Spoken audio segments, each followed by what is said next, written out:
So hello and welcome everyone to your afternoon meditation, and we're going to be doing a discussion session today as well. So we'll start off with a little meditation. Welcome to everyone here. We've got a nice crowd. Thank you for hosting, Patricia. So just to start with, let's do a meditation, just to kind of settle ourselves and get into a nice connected open space. So just making yourself comfortable, putting your phone on mute or silent so you don't get disturbed by messages and calls. And sitting comfortably with your feet shoulder width apart. Cup your hands in your lap, close your eyes, keep your back straight. And start off by taking a nice deep breath in through the nose. So just breathing in, filling the lower stomach, blowing the stomach up like a balloon. Second phase of the breath into the heart center. Just give your sphincter muscle a little clench. So that's the muscle used to contract the flow of urine. Squeeze the last drops out. That locks the energy in, and maybe you're aware of it, just a nice warm tingling feeling flowing up your spine. It's very subtle, but just pay attention to all these subtle sensations of the breath. Put one hand on your heart center just to connect in with your heart space. Take another sip of air and just feel this energy rising up the spine like a warm wave into the crown of your head. Take another sip of air at the top. Just pause at the top of the inhale, smile. And scan your mind. Just check in and notice any thoughts or emotions going on there. Anything that's disturbing you in any way, that's distressing. And just observe in a very detached way. Notice any feelings, any physical sensations that go along with that. So maybe there's a knot in your stomach, block in your chest, clenched jaw, clenched fists, dry mouth, sweaty palms, just whatever's going on in your body. It might be just very subtle, maybe a tension in your neck, butterflies in your stomach.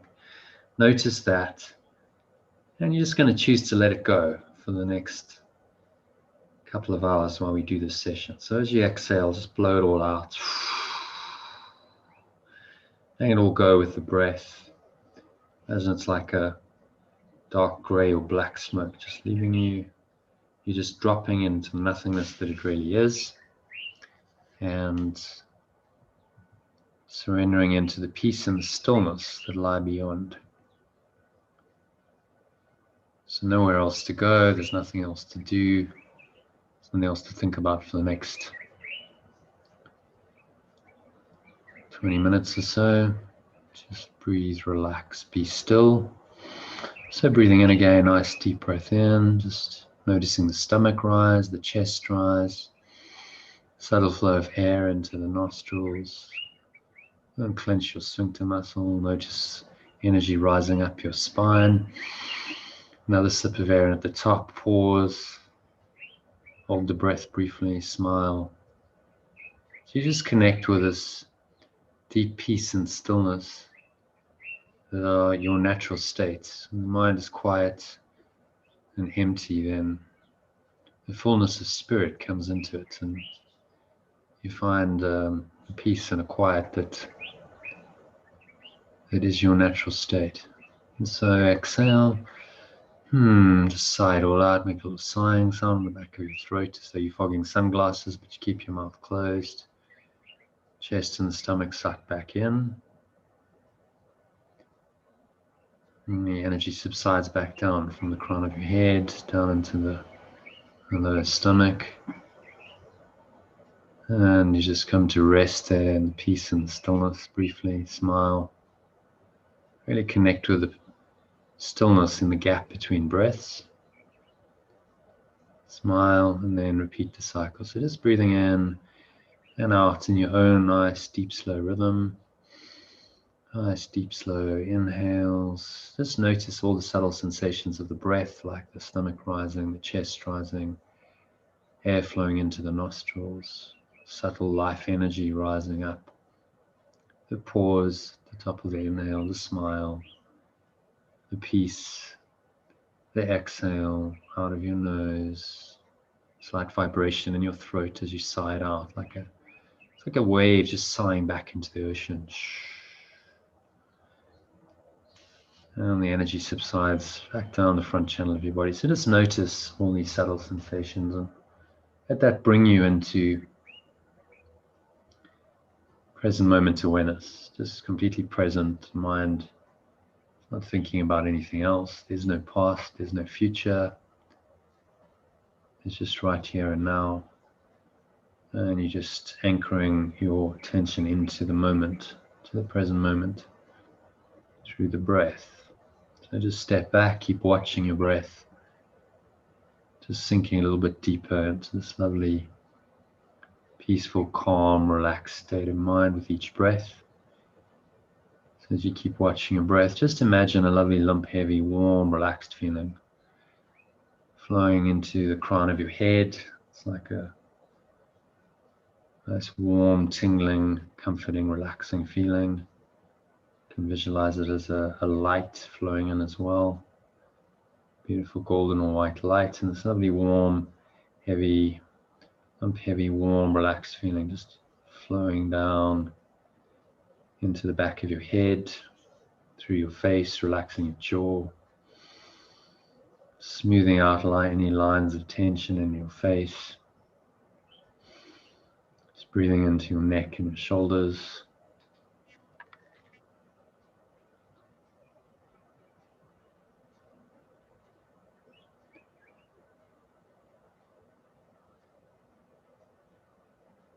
Nice deep inhale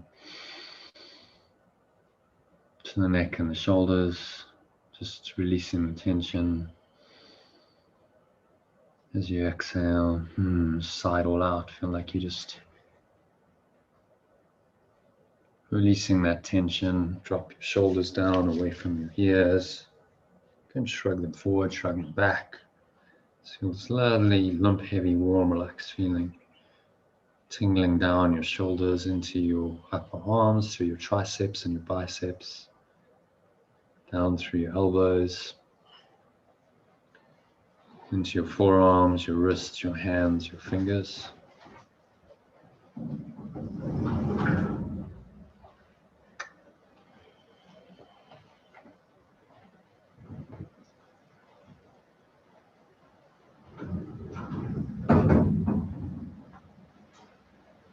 And just sinking a little bit deeper with each breath. Let this lovely lump, heavy, warm, relaxed feeling flow up through your fingertips, through your hands, your wrists, through your forearms, your elbows, through your upper arms, your biceps, your triceps, up into your neck and your shoulders. Just breathing in this lovely, lump, heavy, warm, relaxed feeling. It's like warm water. Just feel it seeping down as you exhale, just easing the tension out of your neck and shoulders. You can drop them down again. Feel that lovely, warm, tingling sensation just seeping down into your upper back, into your chest, down into your middle back, your stomach, your lower back. Feel your stomach full of this lovely, lump, heavy, soft, warm feeling.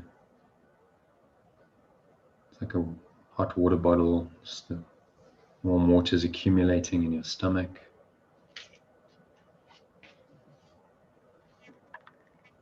And just feel this lovely, lump, heavy, warm, relaxed feeling flowing down into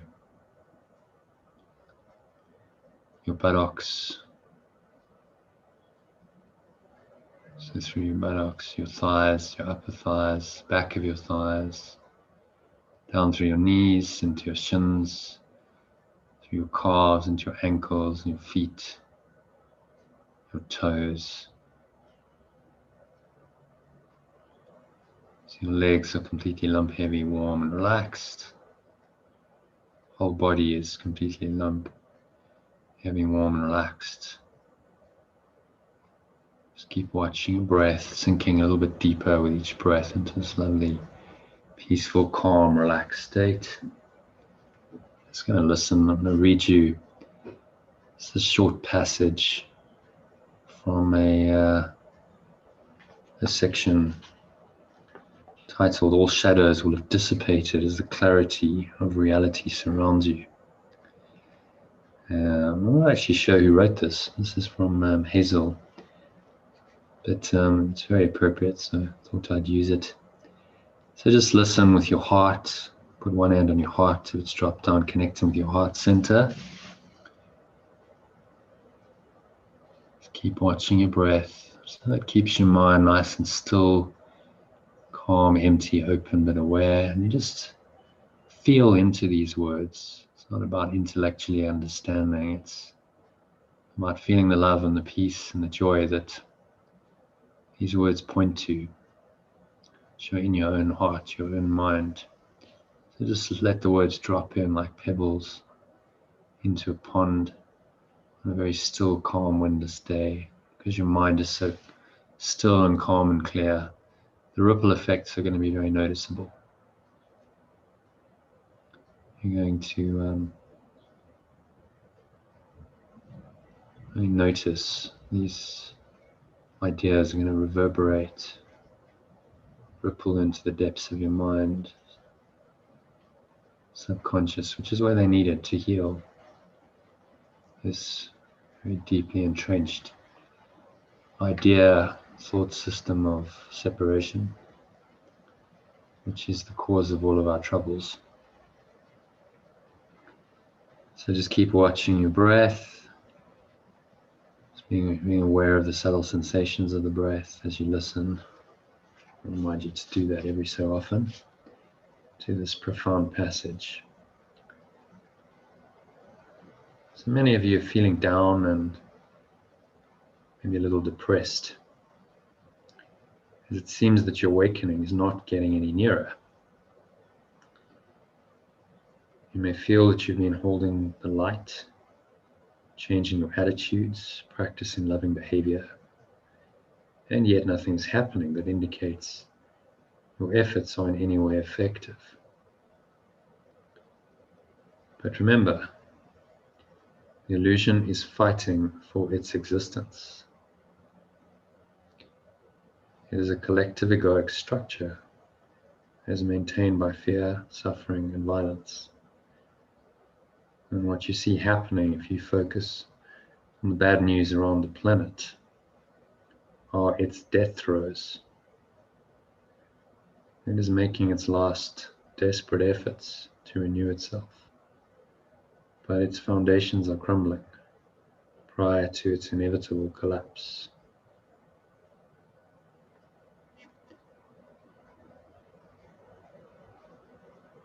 So continue to have faith in God's divine plan, love's divine plan, for you to awaken into the brilliant light of eternal day, where all that has caused you pain and suffering will be gone,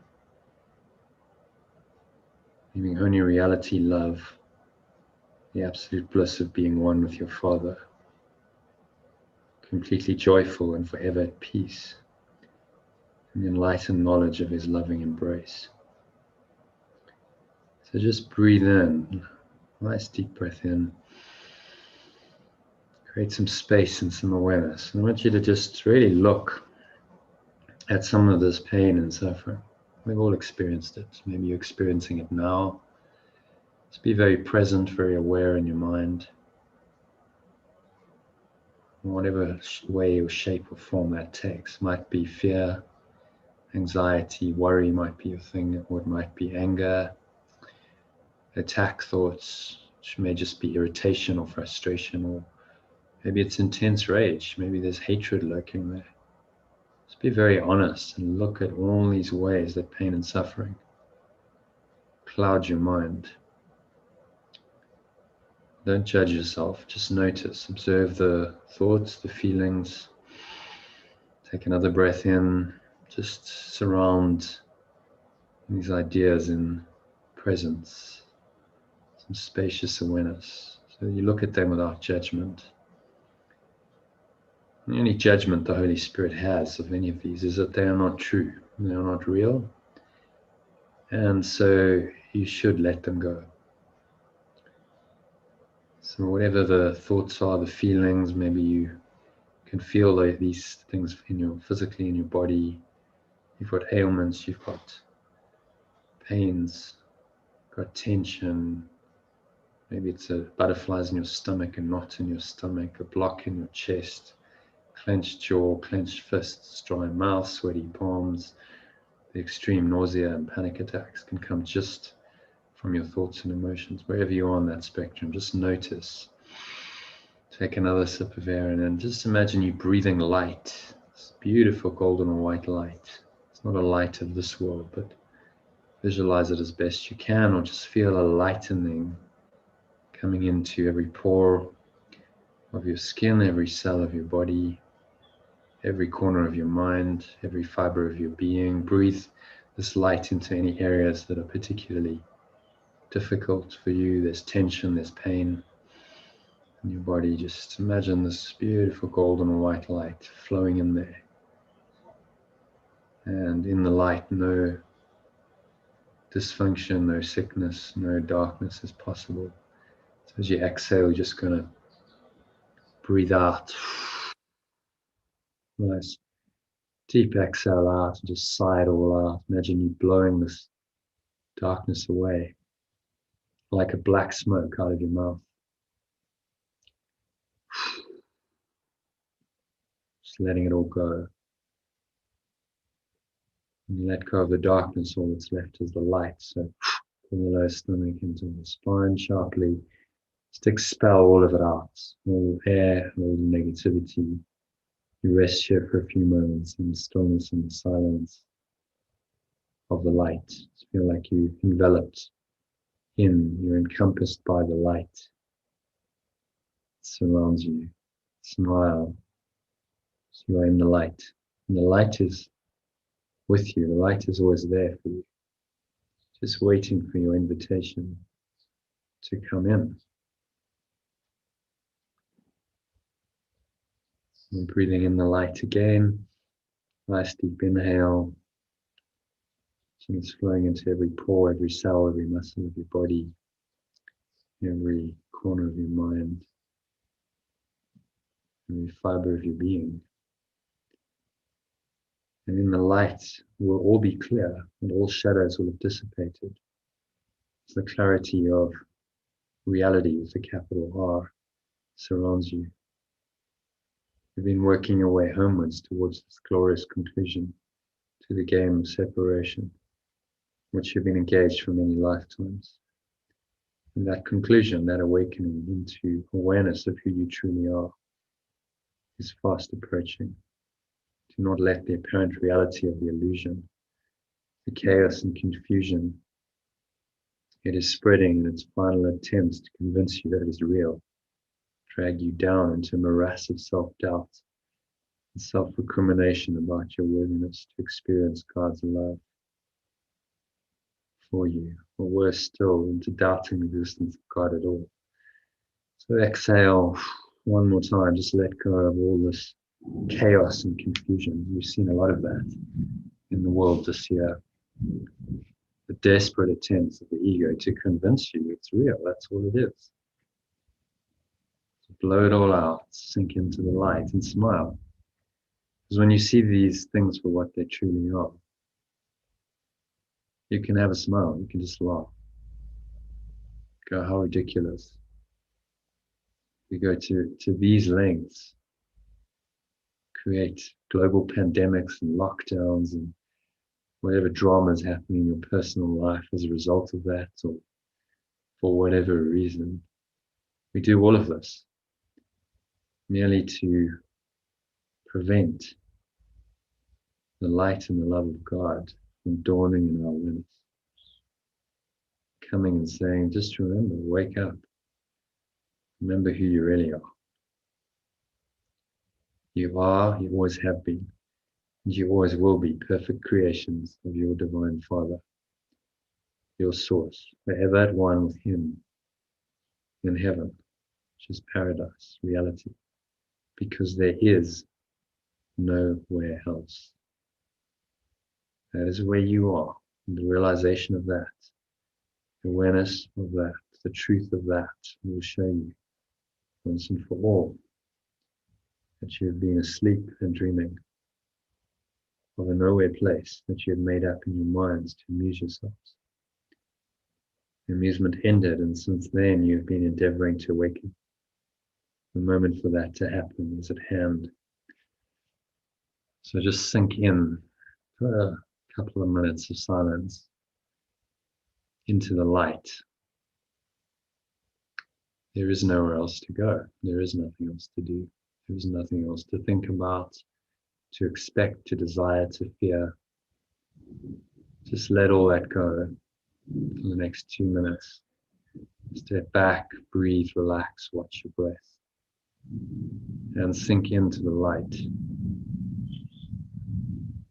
of your true awareness, the light of holiness, the light of salvation.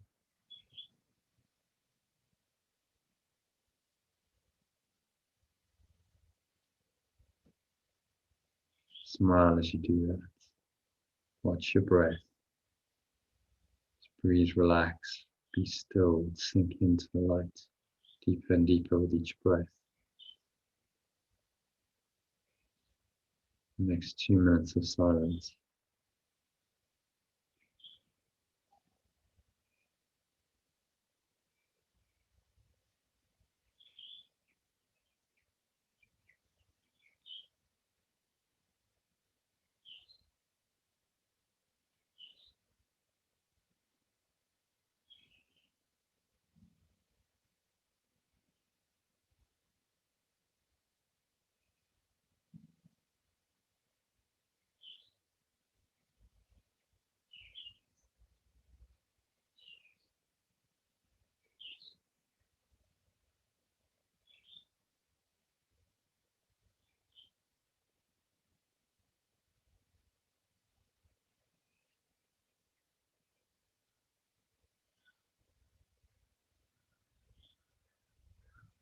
And if any thoughts come up to disturb your awareness of the light, presence of this infinite eternal light and love, just notice them, but give them no power. Just observe them in a very detached way. Have a little smile as you exhale, as you're just blowing them away with the wind of your breath. They're like dark clouds. You have no power to obscure the eternal sky, which is your true awareness, and the source, which is the sun. It's a cloudy day today here, but it doesn't mean the sky isn't there. The sun isn't there. They're just obscured from your awareness temporarily. So what you have to do is blow these clouds away. Let them go into the nothingness they are. And sink back into this awareness of the eternally serene sky in your spirit for another minute of silence.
And so just gently,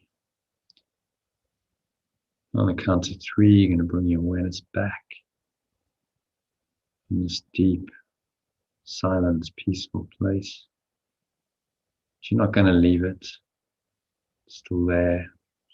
Great silent embrace, it's been called, of God or love is always there. So you're still aware of it even when you come back into the domain of sense perceptions. So just the count of 3, open your eyes. So 1, just noticing the stomach rise, the chest rise as you inhale, subtle flow of air in through the nostrils. Clench the sphincter muscle, notice that. Warm energy rising up the spine, notice that. Smile at the top of the inhale. So take another sip of air in. Notice that the peace and the stillness are so much still there. They have never left you. And then exhale. Just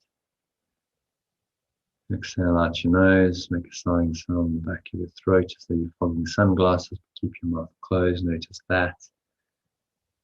It's the air flowing out of your nostrils, the chest and the stomach suck back in.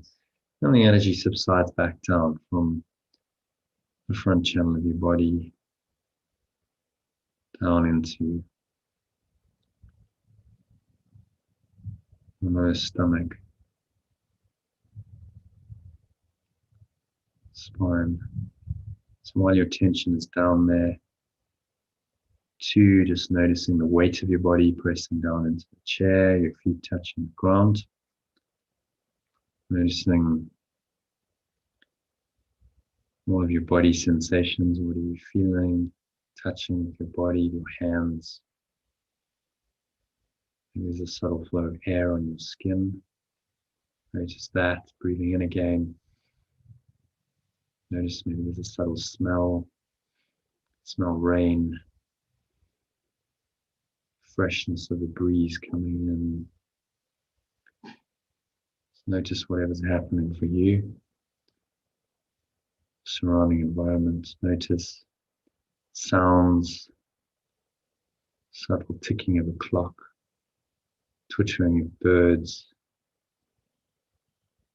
Rumbling of thunder in the distance. Whatever else is going on, just noticing. But with no judgment. There's no need to name these things, label them, judge them, interpret them. You just allow them to rise and then they naturally subside. So you start to pay more attention to the underlying reality. This is the ground of being, the true reality. Or higher awareness, the essence of who you are. Just training your mind to pay more attention to that than to your sense perceptions, which are deceptions. They are not the truth. So you cannot just stop sensing with your physical senses, but what you can change is the way you see them, the way you interpret them. And so 3, as you open your eyes, just look around. Take 30 seconds to a minute just to glance around, just looking at the various objects around you. Letting your eyes rest randomly on various objects for no more than a few seconds and then move on. And just notice if you don't name it, you don't judge it, you don't label it, there's no mental noise or interpretation about anything. It's all the same. Your underlying awareness, your peace, is really unaffected. And so that's what this is training you to do, is to stay connected to that awareness.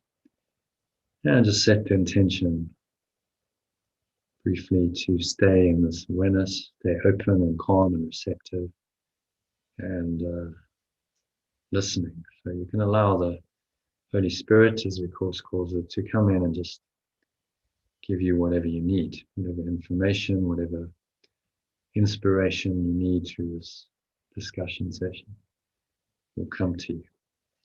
So it is said, so it is done. So if you're on the WhatsApp group, I'm going to bid you farewell. I hope you enjoyed that meditation. You can keep the recording on YouTube or join us live at youtube.com/John O'Quayle. And if you're present here or you're online, then we're going to move into into a discussion session, which I thought, well, actually, let's do a little expression session first. Don't know if you should. Well, let me explain it again. So we have some new people. So the idea of an expression session is simply that everyone listens and one person has a chance just to express whatever's on their mind, whatever's going on for them, and no one makes any comments. There's no discussion of it. It's just say your piece. If you don't want to, you're quite welcome to pass. It's up to you. Express whatever's on your mind and on your heart, and no one judges it, no one comments. Down the line, when we go into discussion, maybe that's food for discussion, but in the expression session, the idea really is also to, when you're not expressing, just to watch your mind and go, how am I tempted to jump in and say something? If that's your pattern, you want to give the person advice, you want to help them, or it starts a story in your own mind about, okay, well, this makes me uncomfortable, or it brings up stuff for me. Just be very present and observe all of that, and just be silent as the person speaks. So it's in the tradition of Native American Indians. They have something called the Indian talking stick. So you'll use a spoon instead. You don't have a stick. So Trisha, you might start. And then when you finish, you hand the spoon in. Hi, so there'll be the non-Patricia. Yeah, just introduce yourself actually, because we're something familiar. Nice to have you all here in my home. Thank you to my husband for giving up his TV watching so we could have this session today. I am going through some things, but I've decided that I'm the only thinker in my mind, so therefore I need to use that part of me and use forgiveness to heal the parts of me that I'm discerning, and to just really become present about my thoughts and the things that I often say and don't say.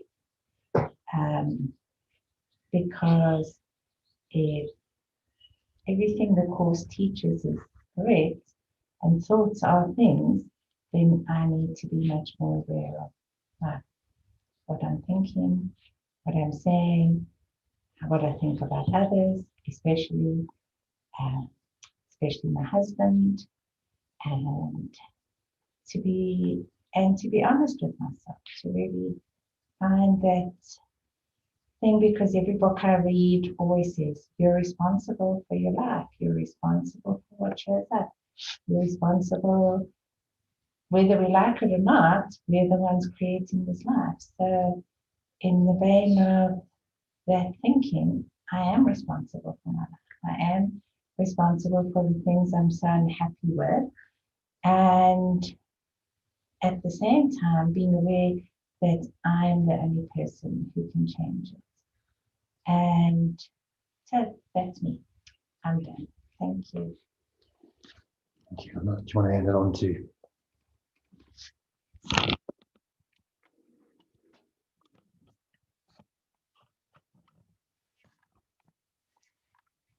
Hi, I'm Penny. So I'm new. I'm new here, and I'm not that familiar with the book. I've only read it once, but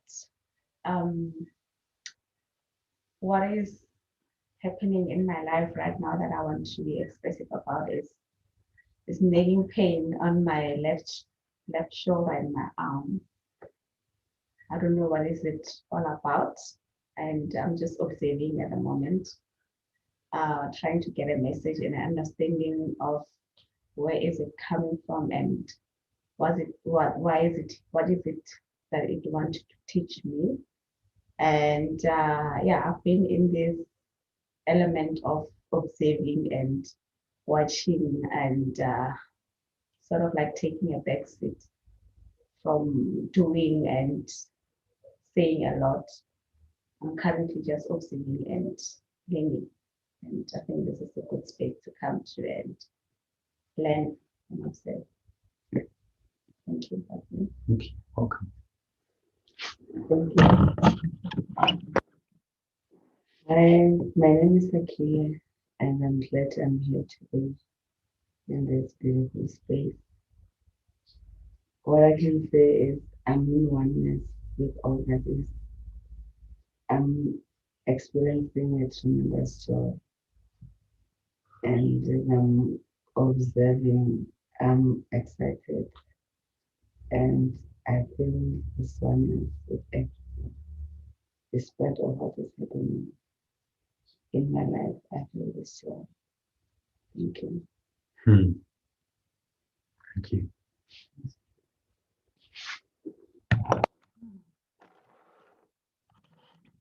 Was that wrong? I'm sure, but yeah. So, nothing really coming up or nothing really anything bothering me. I think the last session I had, after that, it was I was quite agitated, I would say then. But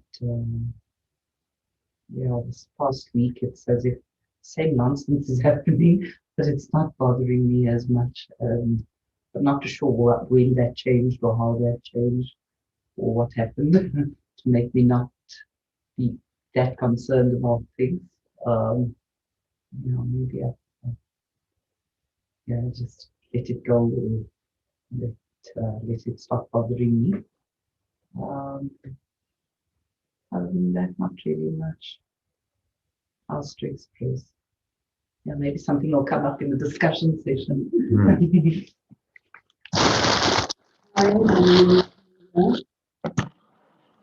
Not new to the course, but I might as well.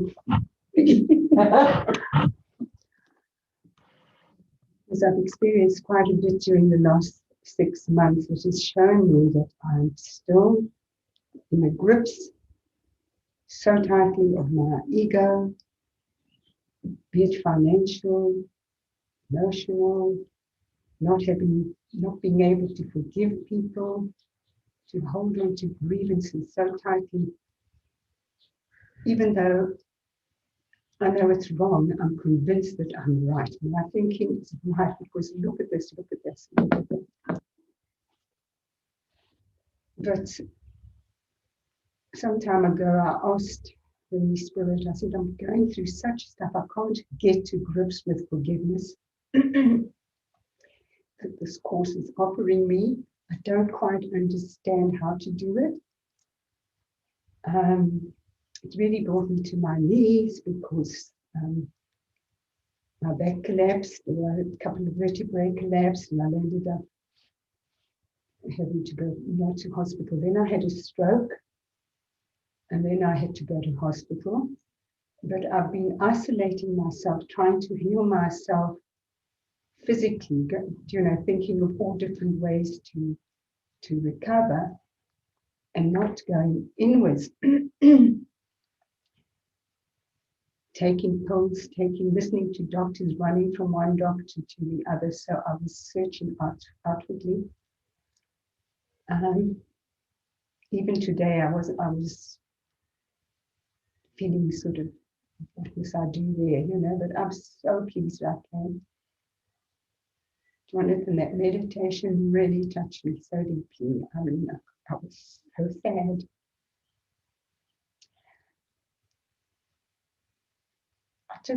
I can hold all of this during the day, but I don't know what to do at night. At night, it's like I've got all my pills lined up to take, for stress, for sleeping, for whatever. And the ego gets to me at night. I've said this before, but I don't know what happens at night with the darkness. I've often thought, should I leave the light on? But they say that's not good for you because the melatonin level drops. So, and I know I've got to actually feel that course, the course, like you said today, with the heart, through the heart, and really live it, because Otherwise, I might as well call the caretaker. What did you do? No caretaker, whatever. Undertaker. Yes, I mean the caretaker. But okay. The caretaker is the Holy Spirit. Yes, the caretaker is the Holy Spirit. Anyway, I'm sorry. The undertaker is the emotion. But yes, I've realized with everything that's happened that I asked for, because I said I've had enough of this stress because of not forgiving, holding grievances against people. It's just created hell for me. So I asked the Holy Spirit, show me how to get out of this dream, out of this illusion. And it showed me through pain, which I wasn't expecting, but I've got to accept that this is perfect. Here I am, financially, emotionally, medically, physically. Thank you, okay, for listening to my sad story, but it's going to change. Thank you, Patricia, for inviting me again. You just keep at me, and Jonathan for bringing me here. Okay. My pleasure.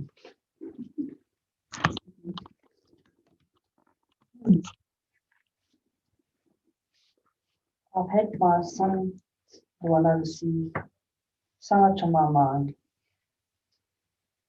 I have done ever since he refused to help me financially and then changed his mind. I don't know if he's now actually helping his brother, never mind me.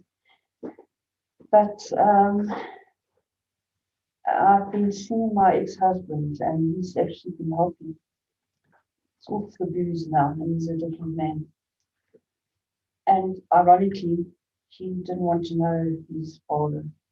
When he first got divorced, came to live with me. I did everything possible for him. And now he's turned his back on me virtually. But he Skypes his father now every Sunday. And I spoke to, I've been doing forgiveness on him for the last, when did you give me at a I found it the other day again, Patricia. It must have been about 2 years ago. From then on, I've been doing forgiveness virtually every night on my son. With any other kind of forgiveness, and nothing seems to move him. He will acknowledge if I send him, like last month, it was his birthday and his wedding anniversary. And he will acknowledge it and say thank you, but he will not talk to me on the phone. And today I approached the Southern Church. She's a lovely woman. She's very much on this path, other than not studying the Course of Miracle. And anyway, she says that it's his stuff, not mine, because I was feeling terribly guilty about not being able to provide totally for myself. I have a little income coming in, but it's not nearly enough. That's why I'm here. So every second month they give me a little bit contribution. She said no, it's resentment. It's his what is the word? Stuff.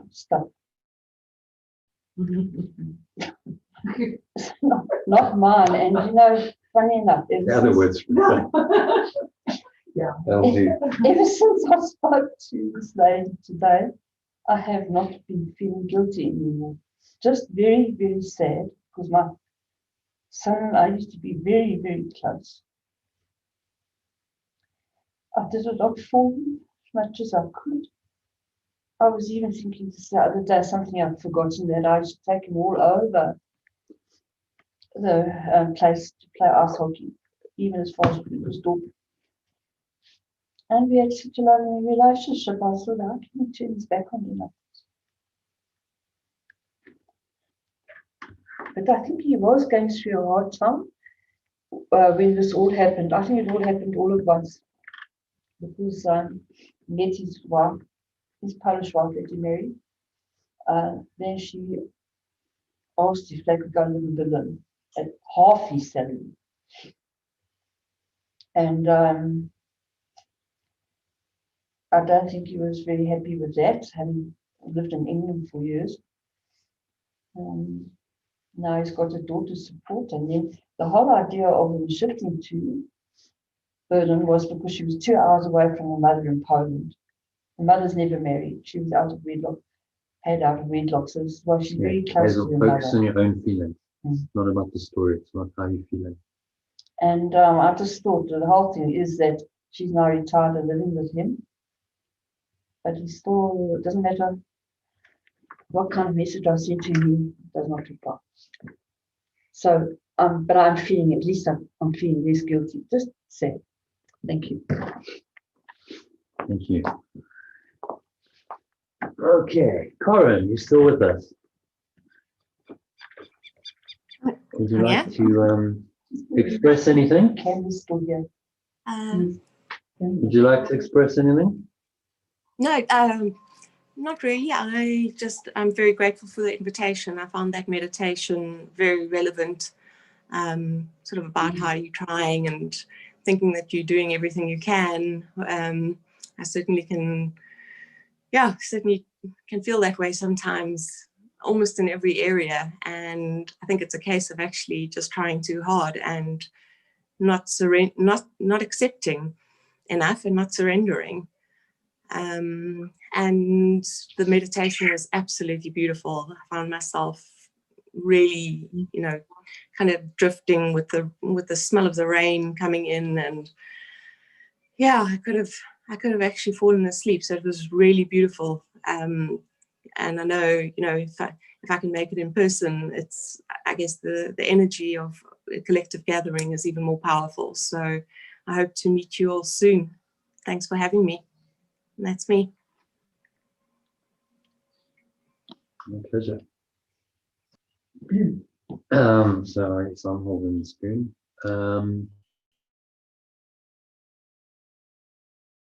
Cameras. Yes.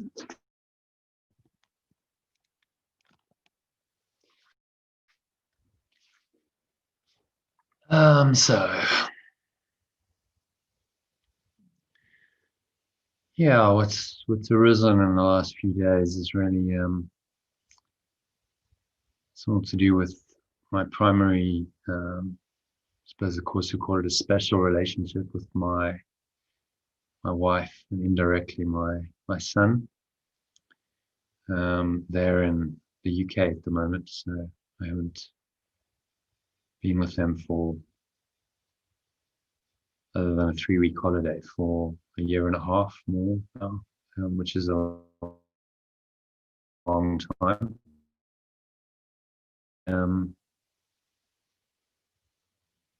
That physical separation has caused issues, trouble, finding it hard to really just like break through these barriers of separation that keep coming up based on the past. And obviously, physically you're not together, so these issues come up. And it's just been very interesting mind watching to go, okay, just observe, try and be very present and zoom out a bit and watch myself as thoughts and emotions cycle through, and not get sucked in by them. Just be able to just sort of observe and go, okay, well, I'm going to watch that move through, and then not get sucked into the drama and emotion of it. Just let it pass. There's that line you mentioned on the way here. Forgiveness is quiet and simply does nothing. Yes. So it's just that observer, which is part of the healing. I think that needs to happen. I also do need to make some practical decisions about returning, applying for visas, and so on. But that's the surface level. The real thing getting to grips with the emotions and the underlying. Really, it's a healing of separation of some fundamental ego beliefs, which must be in me. So it's, although egos always tend to go, well, it's you and the other person. The truth is, it's not really that. It's not the case, and you can't try and change someone else. That's not possible, and it's not your job. The only job is to take 100% responsibility and say, okay, well, I've got to forgive. I've got to do the collapsing, and then just trust that.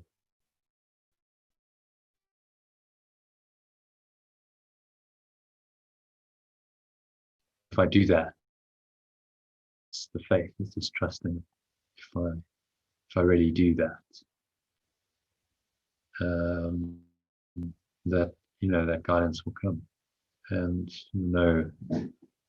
just when you need to know, you'll know what it is to do. But it's a dance. It's an ongoing, like, in and out. So sometimes I feel like I'm okay, yes, I get it. I'm in the spirit, and then the ego comes in, because it's just thoughts, isn't it? And the thoughts just, they come and they go like shadows, cloud patterns. So I guess I'm trying to use the relationship for what it is for, which is to awaken. So it's there for your own awakening, and to get to grips with some of these deep-seated ego patterns, which we have to look at.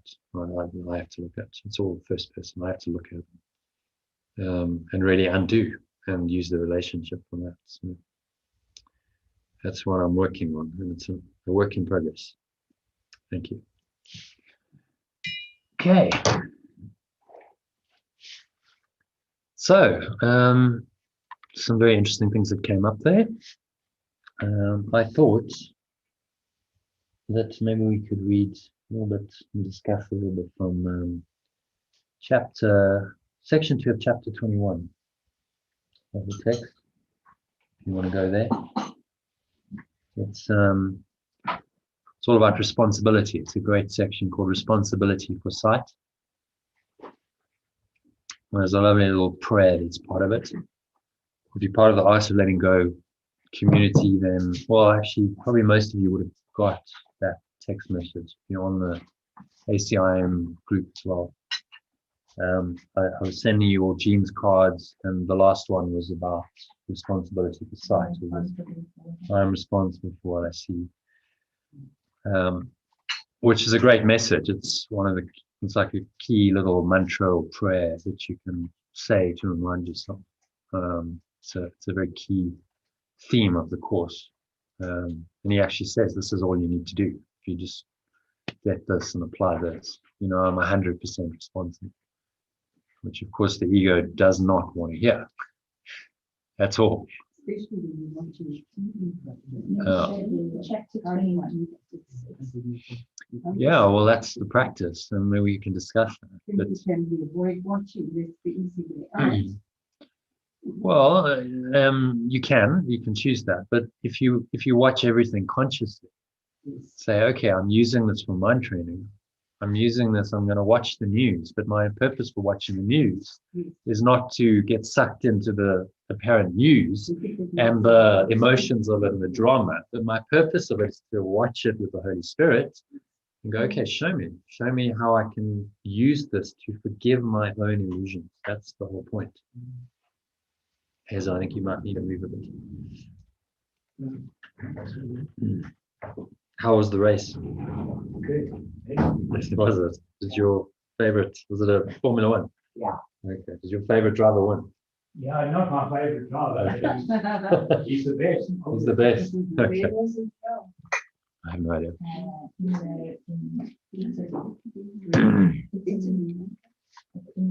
Oh, it's funny. I had a dream about it. That's like, anyway. So. Do you know what section in chapter 21? Yeah, section 2, called Responsibility for Sight. You all found it? Yeah. Yeah. So maybe just take turns reading it, and then once you've read a paragraph, just pause, reflect on it a bit, and just say what was really meaningful for you, one sentence, or if there's anything you didn't really understand or you want some clarification on, or anything, then bring that up, and we can discuss it. So yeah, sure. So I need to keep the book up on. Yeah, no problem. There we go. There's cushions on there. There's another blanket here, actually, if you want. You just do. I seem to be there. No, I think this has got short sleeves. So yeah, just take turns reading, and then just say what you feel really spoke to you, and then we can discuss it. And maybe some of the themes that came up. There was this, you mentioned it, responsibility. Same with me. So it's an ongoing theme. It's one of the kind of core themes of the course. It's one of the core themes of the course. Yeah, you want to read the first paragraph? The responsibility.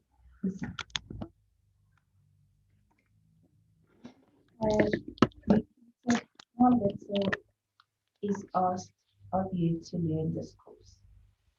It is the same small willingness you need to have your full relationship transformed to joy. The little gift you offer to the Holy Spirit, for which He gives you everything. I'm going to repeat that. The little gift you offer to the Holy Spirit, for which He gives you everything. The very little on which salvation rests, the tiny change of mind by which the crucifixion is changed to resurrection. And being true, it is so simple that it cannot fail to be completely understood. Rejected, yes, but not ambiguous.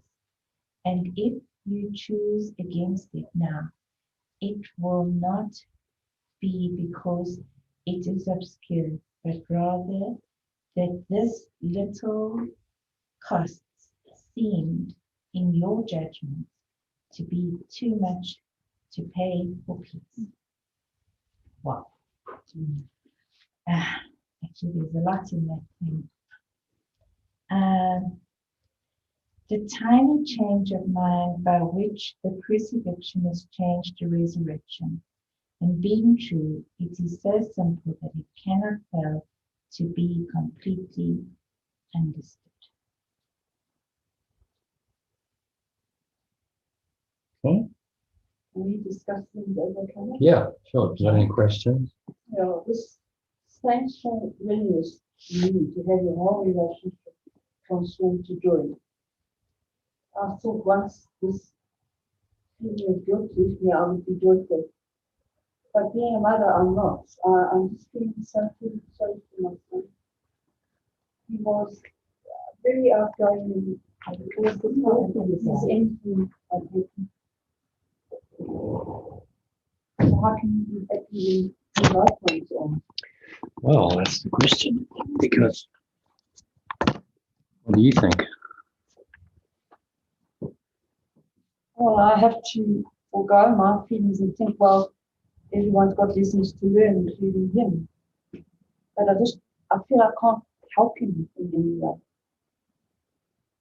Not that he does want help, but so far away, how can I ever help him? Okay, so what's this passage saying to you? You've got to correct yourself, never mind anyone else. Yeah. But it just seems, Isn't that what it's saying? yeah, but it seems so. Tiny change of mind. What is it? What usually the tiny change of mind. The tiny change of mind by which the crucifixion, your suffering, is changed to resurrection joy. And being true, it is so simple that it cannot fail to be completely understood. The thing I have about this course, it's very strict. It doesn't beat about the bush. It says you're responsible for your life. You're responsible for your thinking. You're responsible for everything that's happening to you. But it takes a little willingness. I love that. It even mentions that willingness, a small willingness. How little willingness do we need to change our mind? And that's been my lesson the last few weeks. Is I have to be responsible for what's showing up in my life. I need to take responsibility for that. And I brought this up for that reason. It's fine for oneself. What about your loved ones? You know, Terry would say that the angels, the enlightened beings, all of those people have what they call unbearable compassion for us. When they see us suffering, they have unbearable compassion for us. Just think about it. They really care. Jesus cares that we're suffering. Why do you think he went to all the trouble to write this book? But he also says forgiveness is the only part of the illusion that undoes the forgiveness. So the more we accept that we're responsible for what we see, and what does the forgiveness say? It says we can hold on to our illusions, we can be stuck, but we turn to, I'm just going to turn there because you can never read that passage enough without realizing how much it says. Forgiveness recognizes that what you thought your brother did to you has not occurred. One simple, the first line, it doesn't even begin to make it anybody else. It has not occurred. It does not pardon sin and make them real. It sees there is no sin. You know, we were reading from my other study group that I do on the Monday. We were reading out of the teacher's manual. Sorry, I'd have to find it in this book because I wasn't reading it out of this book. But there's a line in there, it's just become my favorite line in the course. Sorry, still not in the right place. Yeah, number 10, I think it's on.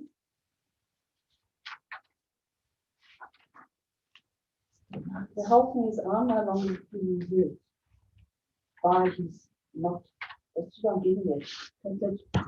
That's why I don't feel guilty anymore now. But and I don't feel hurt any longer. But I can't accept that my son isn't happy. But How do you know? What's the problem? But you can't think for yourself. He's thinking. We have to watch our children make mistakes. We have to watch our children do all of those things. And you know what my joy is? That none of this is real. That I love that line in the course. It says you're safe with God, that nothing has happened. So we've never really left. So my joy is they're making what appears to me, because it's my judgment that it's a mistake. My judgment is that they're unhappy. My judgment that things are wrong. But actually, nothing's happened because we've never left. This is our illusion. This is our dream. We came here so that we could truly wake up. For a start, people leave Africa. I know from my friend who went back to Wales, she had to, unfortunately. She's an African through and through. And I know that she died from Alzheimer's because she had this terrible longing to be back here, but she couldn't because of her daughter and her problems.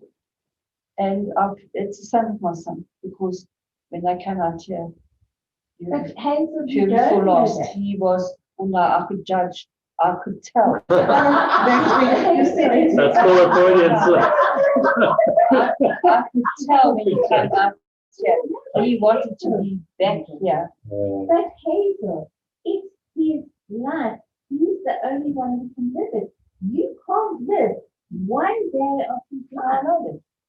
But then I just thought, is there anything I can do? You have Can to I correct let you? it go.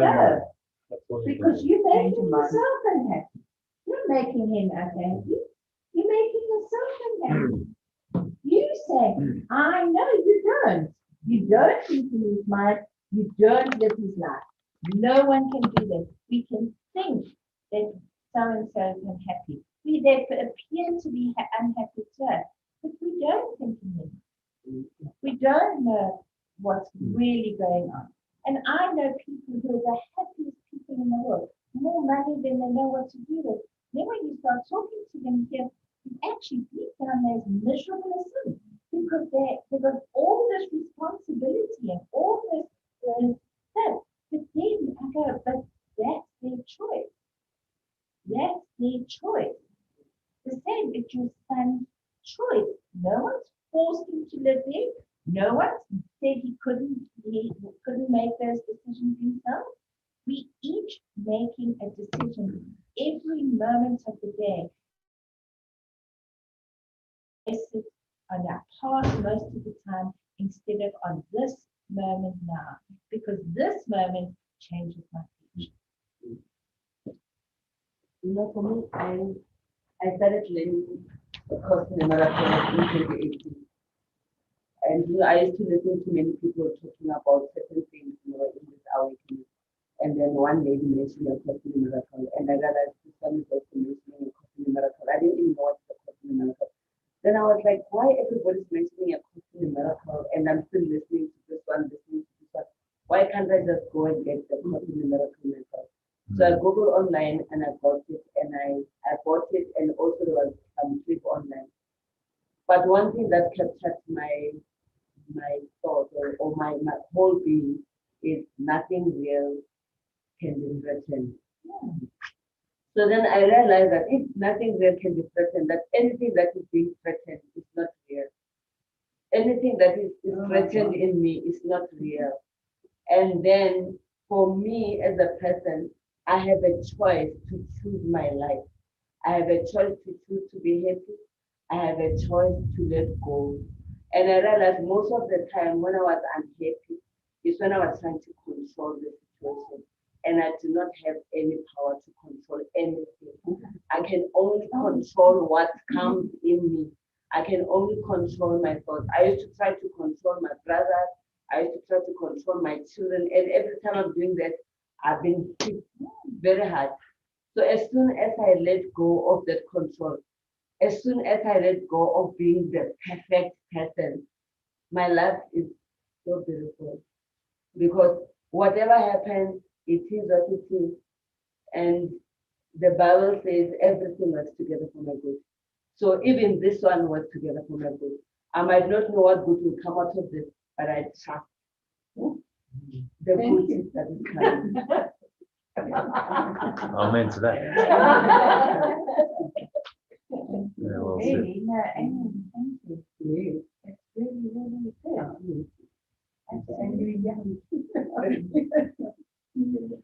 Well, you know, I must be old in age with young spirit. it's really not about age. It's not about how long you've studied the course. Although, you know, it's helpful to have read the book at least once. But it's about your application of the ideas. How well are you actually living the teaching? How much do you apply it? Instead of resisting. And, you know, we all do it to a point. You will find that, you know, no one accepts the course straight away, like, oh yeah, I just get it. Well, maybe, you know, someone like Ramana Maharshi or enlightened being ready to go, oh, it's like, of course. So, you know, I get it already. I'm already there. But the course wasn't written for enlightened beings. The course was written for unenlightened people. Because if we were enlightened, we wouldn't need the course. So it's designed for people who need some help, basically, to awaken. And so you are going to have resistance. You are going to have difficulty with it. It's almost inevitable. It's just how much are you determined to be right? There's a great line in the course. Do you prefer to be right or happy? Happy. I want to be right. I want to be right. Because the ego tells you being right is to be happy, but then you start to figure out that actually it's not really. Not be right because I think this is easy. Yeah. Because I see, the illusion is because of what I see with my senses. Yes. Now I get sucked in and I see this, and well, look, Yes. it's obvious this person is doing this, they're behaving this way, and clearly, they're wrong, I'm right, and so the story goes. But you've got to understand that it's such a setup that the ego has set you up to do exactly that. It's created an illusion of a world with all these separate figures in the dream, as he calls them, these people, because normally it's people who push our buttons in one form or another. Even if it's on a global level, it's still people playing out the dream. And so it's being able to step back and go, okay, I see that this is just, these are characters in the dream. These are figures in my dream. And what are they symbolizing for me? So how I see them becomes critical. So they do something. You can't control what they do. But how you see it, you can control. Which is why this lesson is called responsibility for sight. Because you can't change your physical senses. You're going to see with your eyes, you're going to hear with your ears, etc., etc. But how you perceive it, how you interpret it, that you absolutely can change. That's the tiny change of mind he's talking about. He's saying, okay, I'm willing to step back from being right in the ego and just step back from that and go, but the whole thing is wrong. The ego is wrong. Everything it's created is wrong. The whole thought system is wrong. The illusion it's created is wrong. It's not of God. It was not created by a loving mind. It was created by a mind that said, no, I don't want God. I want to be separate. I'm going to go somewhere. I'm going to create an illusion where I can be separate from God and God can't come in. And I'm going to live my little separate existence. And I'm going to have all these dramas and etc., which seem to confirm I'm separate so that I can continue my dream of separation. That's all that's going on. When you really start to get that, it's just, you just laugh. It's like, that's what it is. That's what the whole thing is. That's what the game shows. That's why the universe exists. That's why the world exists. That's why we're born, we suffer, we die. Yes, that's what Jesus is saying. That's the only purpose for the dream, is to keep you separate. And the whole thing is a setup to perpetuate that illusion. Does that include the COVID? Everything.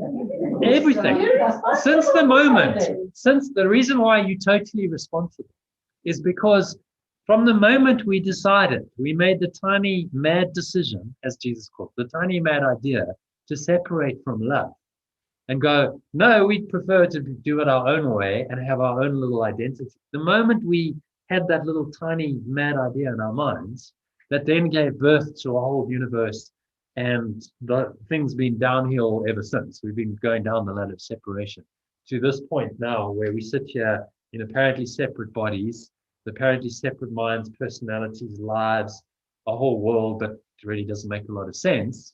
The moment we separated was that moment of decision is what you make every time you judge the illusion. And you go, this is real, this is true, this is scary, this makes me angry. Every time you judge, that's what you're doing. You're saying that tiny mad idea is real. That's the level this goes to. So he's saying, of course you're responsible. You made the decision to separate. Once upon a time, we all did. So whatever came from that thought of separation is your responsibility. Even if on this level, now we've come so far down the ladder that you seem to be a separate being. And well, how can I be responsible for what happens in China or what Donald Trump's doing? But it all came from one tiny mad idea, which is your responsibility in your mind. You still hold that idea in your mind. You still cherish that idea. Every time you judge, you cherish the idea. Every time you think you're right, you're saying, I value that idea of separation. That's true. Rather than oneness being true. That's where it goes to. It's the suffering you see, for instance, the COVID-19. The suffering you see that it's caused, that's what came to me. Same with your son, maybe. Well, that compassion. Just like you. Okay, sorry. Okay. I'm saying that compassion that the Buddhist tradition talks about. Well, I have it, when I see the suffering that people begging on the street. Okay, so we can talk about that. I don't know gets to how you. to see that. Wars I in look at it Syria, as- wars in, wherever. It's That's fear. fear. But That's the only thing I'm sure, I'm convinced that if people get it, because it's fear. And it actually happened to someone I know. She's one of the few people who said, just before lockdown, she, I'm terrified of this. Guess what? She got so sick. Yeah, well, that's me too. I was Okay, let's to really see exactly what Jonathan's talking about, that decision to separate, the decision to make this illusion here. It said, the power of the decision is my own. No one suffers loss unless it is his own decision. No one suffers pain except his choice elects this pain for him. No one can grieve or fear or think him sick unless these are the outcomes he wants, and no one dies without his own permission. So your son, what he's doing is his decision. It's not yours. It's so hard to accept this, that everybody has chosen that life, and we have the suffering, everything. And the moment we begin to give them the right to do that, because that's their choice to separate, we actually claiming the power of love for ourselves and saying we're disassociating with that. I'm going to know that love is the only true power there is. with love and compassion, aren't they? well, let's talk about that. Let's talk about compassion because it's very interesting. Now that you're talking about your family, are they happy? Any happier? You know what happened is, as soon as I let go of control, I saw them more happier than when I was trying to control them. Because every time, everything that I want to do, let's say I'm bringing the course in the markup, I want everybody else to be here, and they used to be sitting there disgruntled and everything. But now that I do my own thing, and you find them giggling, everything is happy because I no longer control them, and they no longer feel like as they're being controlled, they do what they want to do. They choose their own path, I choose my own path. So I cannot try to force food and throw it into the throat without even chewing, because that will be painful, you see. And sometimes when you're closer to them, being that light, when you bring the light closer to them, you blind them. And when they're scrabbling to try to come out of that blinding light, they actually scratch you too. That's why now you feel the pain. So, but when you take it a step backward and you are a distance away from them, now they see the light clearly. And when they see this light clearly, now they envy or they want it more. That's why now they are going to do what you are doing, because the course says you cannot transform another person in the same challenge that they are in. You transform yourself, and when I transform myself, then I see them the way I see myself. That's when the shift is going to happen to them, because now the feeling of me loving them from the source, the way they are, not the behavior, not the error, then manifest. And that's how now they're going to start loving me. They're not going to judge me because I don't judge them. Thank you, because the lady at the church also said when you get home, text me, say, I'm sending you love and blessing. And I did. I texted her, I said, thinking of you and wishing you all the best. Love from your mother. You know, yesterday I was reading something from the course. It says we have the super conscious, we've got the subconscious, and we've got the conscious. The conscious actually tap into both. So it's up to you, because the conscious is now. Do you understand? So it's up to you which one you want. You want to go to the subconscious, you want to go to the super conscious. Because once you operate from the super conscious, so that means you are elevating yourself. So you become enlightened. You become Christ-like. The way Christ was able to heal the sick, because he did not judge them based on their errors.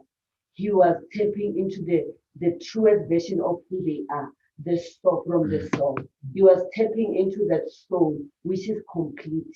He was tapping into the soul, which is perfect. And then when he was doing that, he was removing the errors, the behaviors. And once he did that, then the soul was coming forth. And when it was coming forth, then the sicknesses were healed. You understand? So this is how we have to do. It's very difficult. We have to practice every day. I'm also learning that because most of the time, if I try to look at people the way they do things with their behavior, that's when I get a slap on my face. You see? But then when I shift and I look at the perfection that they are in their soul, I was actually telling Penny that, you know, when I was coming, I said, I realized that for me to be able to hear somebody, to hear that person without trying to jump to answer, is to listen with my heart. You know, and I'm able to do that. You know, one-on-one is difficult because you see things, the eyes and everything. But when I'm on the phone, then I can hear with my heart. Actually, I tap into my heart and I can hear this person with my heart. And as soon as I hear them with my heart, it's like I tap into their soul. And when I tap into their soul, I know exactly what is it that you're going through. And I'm not listening to answer. I'm just giving them a listening ear. And once you do that, it's like they feel you. They feel that source. That is soul to soul. And when it's soul to soul, that is healing. Well, I thought I was going to have some healing from all the forgiveness I've done. I think it's really, But nothing has changed in that respect. Well, let's talk about compassion. compassion and And love. what's the difference between compassion and forgiveness? It's an interesting discussion, and it's relevant responsibility. Well, there's different levels of forgiveness. So at the very base, you know, it's sort of pseudo forgiveness. It's called. It would be just like, no, you know, I forgive you, you miserable sinner, because you've sinned, but I'm much more righteous than you. But you know, the Bible says I must forgive, so I forgive you even though you've really sinned. But no, that's it's not really forgiveness. You know, a lot of church people sort of do that version, but it's not really forgiveness at all. It's actually just judgment and condemnation. They're seeing the sin in the brother and they go, well, I'm not sinful, you sinful, but you know, the Bible says I must forgive you. So it's just a fake. It's not real at all. Well, then there's a middle way, and this is where compassion comes in, kind of halfway house. You could call it sort of mock forgiveness. I heard it called. What's his name? Colin Tippling talks about these levels of forgiveness.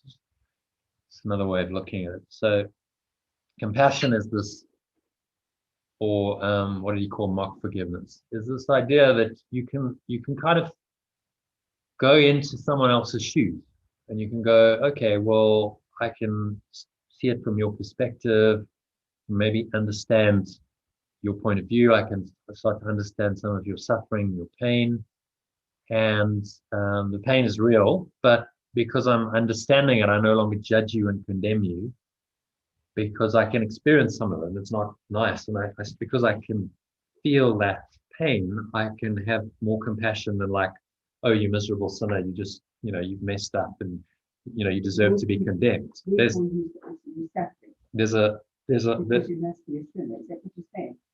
well, the judgmental condemnation. There's no. Yes. So you feel people's pain, don't you? Yeah, and so that is better than going, oh well, you know, I actually really don't feel, I'm so disconnected, I don't feel anyone's pain, and I just judge them, and they're all, you know, sinners, and they deserve to be punished and all that kind of stuff. So they've asked for it. Yeah, you know, there are people who like, you know, let them suffer, God will punish you, strike you blind, you know, hell and damnation. No, but there's a lot of that in the Bible, you know. So if you no, but so there's like a midway where I think this is kind of where you're a bit stuck, because you got into like, okay, I can feel the pain, but the pain is real, right? So the more you focus on the external, okay, but you make it real. So you see, this is the problem. Compassion makes it real, because there's no like correction in the mind going, hang on, what I'm seeing here is unreal. Compassion is I feel the pain, but then where do you go with that? Because if it's all real and I'm feeling the pain, that doesn't really help me or them, because I'm in pain. And the more I got to feel their pain, the more pain you feel. And I think a lot of people get stuck in it. It's like, God, I'm just feeling so much pain and I can't let this go because the pain is real in their perception. And so the next level above that is true forgiveness or radical forgiveness, whatever you want to call it, the Course's version of forgiveness, which is saying nothing real ever happens, right? Nothing real can be threatened and nothing unreal exists. Herein lies the peace of God. That's the level you've got to go to with this, because it's the only way out of pain. Jesus is not ever saying to you, make pain real. He never ever says that, which is why he doesn't use the word compassion once in the Course. Yes, but we're not studying the Buddhist tradition. We're studying A Course in Miracles. No, but remember what he's giving you here, right? This is why it's very tempting to go, I'll take a little bit of this and a little bit of this. But the Course is a complete thought system unto itself, right? It's complete, it's whole, it doesn't contradict itself, and it's non-dual, right? There's no compromise. You can't have a little bit of illusion and still have the truth. That's what he's saying. Whereas most other traditions, including the Buddhist tradition, and there's a lot of good stuff in there, make no mistake, but it ends up devolving into duality. If you really look at it, it starts to become dualistic because it's like it makes the illusion real. And then it goes, okay, well, now we must have compassion for these beings in illusion that are already suffering. Jesus is never telling you to do that, because by seeing the suffering as real, you suffer. Because suffering then is a real idea in your mind, and you experience the pain and the suffering, and then you're not helping anyone by doing that. Well, Buddha, remember, what Buddha understood was not necessarily what Buddhism then became, because it's the same as Christianity. What Jesus understood was not understood by his disciples and all the followers. They didn't really get it. So the person who gets it, they might teach as best they can in their lifetime, but the people who've taken the teaching, they get some of it, but they don't necessarily get the full Monty. They don't get the whole thing. When you're watching, and I specifically want to go to an animated movie. When you're watching an animated movie, because then it's got no real people in it, but you're watching that movie and it's incredibly sad, and it's people are dying and terrible things are happening in the movie. When the movie's finished, what do you say to yourself? It's not real. Why? Because it's animated. Because it doesn't have real people in. So we have a way of dissociating because it's not real. Okay. But now what he's trying to say, that is the whole of this book. None of this is real. None of this is real. To have our feet on the ground and actually say, I'm not feeling the pain physically, need my stroke, the panic, when I couldn't talk, and then I couldn't feel that. I could see my daughter's face when I tried to text her and wasn't making sense. She knew I was having stuff.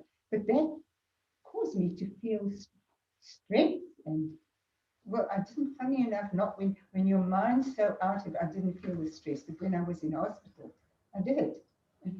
But who's the Well, I? I was Ask scared, yourself, who's I? I was scared of death and being, no, I wasn't actually scared of death. I was scared of actually being a burden to other people. If I'm in a wheelchair or I can't talk, or that's what I. So you physically going through it like Anita No. I'm going through it. But it's what we're experiencing is in your mind. Well, my mind was way out. Everything is in the mind. This is what the Course is saying. Even a physical pain, you experience it as a pain in the body. But where is it being experienced? Yeah, no, in the brain. No, not in the brain. The brain is just a mechanism for translating sense perceptions in the hologram. But it's in the mind. It's being experienced. So the whole thing's a construct. Very ingenious. I mean, it's. It is. If you want to lose yourself in an illusion, this is how you do it. You incarnate into a body, you give yourself a whole lot of sense perceptions, you think you're separate, you create a whole lot of other characters in the dream. This is what you do, wouldn't it? If you wanted to lose God, you wanted to forget the divine oneness. So I must This just is what say, you do. like you say, you mustn't feel the pain of your arm No, in your heart. you might experience the physical pain, but it's how you interpret it. Niva. That's the key. So the real pain is emotional pain. If you really look at it, the real pain is not, oh, I've got a tingling sensation, or even if it's quite an intense physical pain. The real pain is the emotion that goes with it. Oh, I'm going to be a burden. What's going to happen, if I'm in a wheelchair? And how am I going to cope? And how my family? Now you're starting, what are you doing? You're going out of the now. You're going into the future. There's fear. And that fear just juices itself and it keeps working. And of course, that's not going to help your physical healing at all because you're creating a whole lot of stress How do chemicals. I used to say, the only way I can cope with this life and things that have happened is to be brain dead. Sorry, but almost to not be able to think. Let me something give to this that. example. I was involved in a plane crash and I survived. That was 2015, 8 September. When the plane was crashing, I could see it. At that moment, I was sitting at the back of it's a caravan, it's a small seater plane which is taking 8 passengers. We're doing an assessment and the engine failed. And then I was the only female and I was sitting at the back. So we had what we call a quick run back. If there's any emergency, you need to have your passport, you need to have your money, everything, so that your medicine, your supplements and everything. So I just grabbed my quick run back and I stood up and I'm watching the two pilots. Yes, in the plane. I'm watching the two pilots braising up. So I don't even know what was going on. But in my heart I could see because it was somersaulting like this. And I'm like, I felt something inside me. It's like a bubble burst. So at that moment, I realized that the fear is gone. Whatever's going to happen is going to happen, and I'm not going to change the situation. So I do not have any control of changing this. This is happening. Mine is just to observe and see where is it going to end. So at that particular moment, you know what came into my mind? I was just smiling and said, God, this is the time to prove yourself that you are beyond darkness. Darkness cannot defeat light. I was saying that and smiling. I said, I know for sure that darkness cannot defeat light. And the plane is going, and then as soon as it crashes, it crashes inside the swamp. That was not the end of the drama. The crocodiles, the hippos, Seriously? the everything, Wow. the snake. It's like something inside me was watching from a distance. It's like it was two circulars. The other one is physical, but the other one was outside watching everything.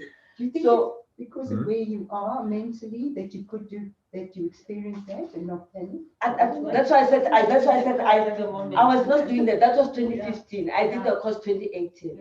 So at that moment, I said I felt a bubble, like something that bursted inside me. And at that moment, I realized it's fear. Fear, the bubble of fear has burst. And then as soon as because it was doing like this, can you imagine the plane is doing like this?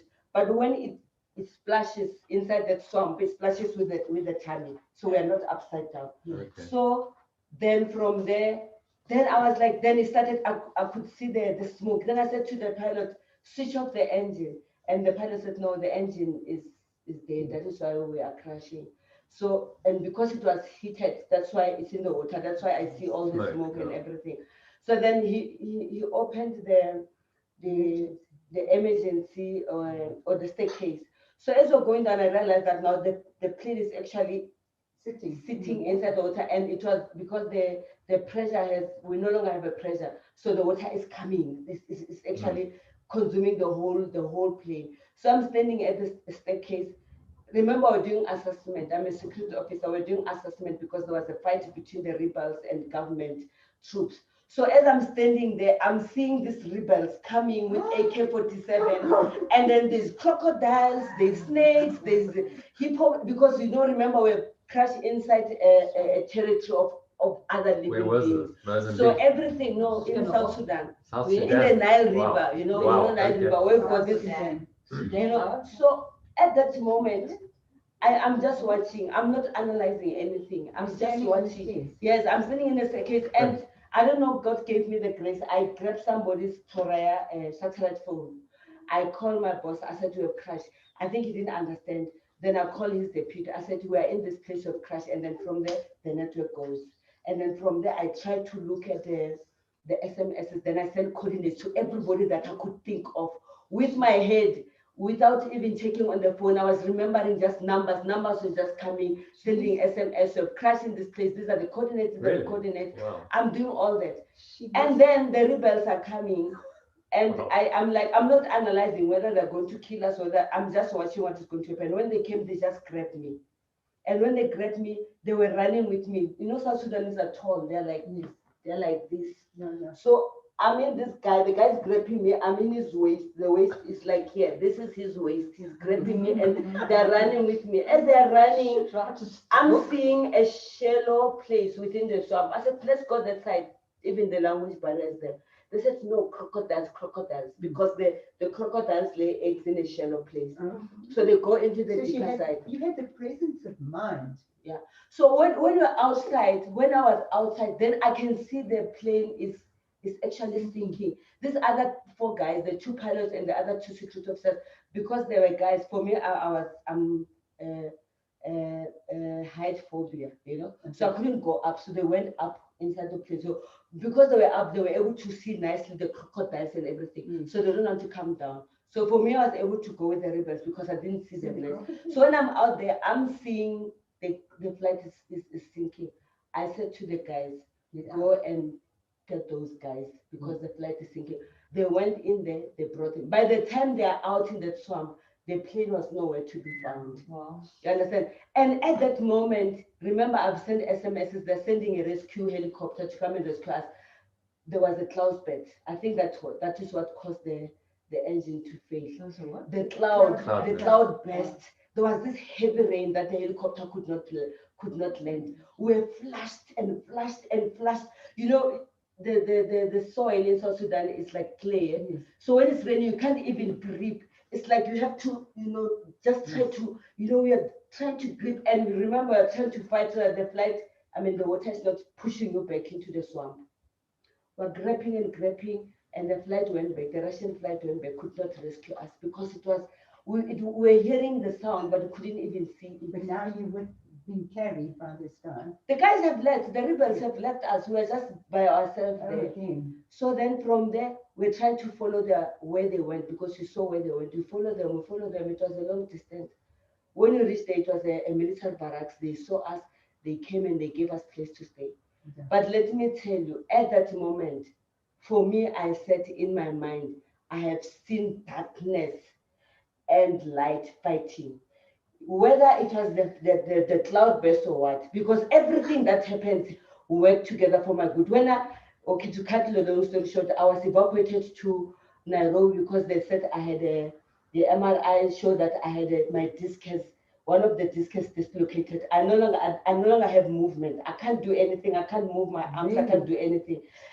And it's like I'm paralyzed. So they evacuated me to Nairobi. I spent 5 days in Nairobi without any motion and everything. So when they were doing RMIs and everything, they said, no, this is a case of South Africa. Plus, she's a South African. They evacuated me, sent a helicopter, a flight ambulance to bring me to South Africa. Arrived in South Africa, they're taking to the military one hospital. When they realized that I'm not military, they're sending me to UNICEF, Unitas Hospital in Pretoria. 2 days when I was there, I don't know what happened. Everything just clicked and I was able to do everything.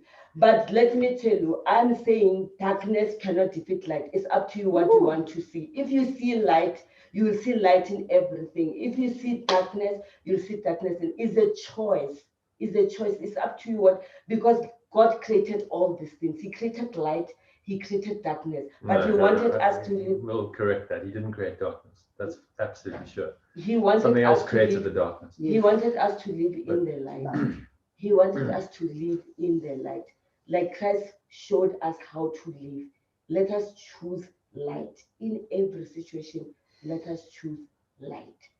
It doesn't matter the situation. When you analyze it, that's when you bring pain and suffering.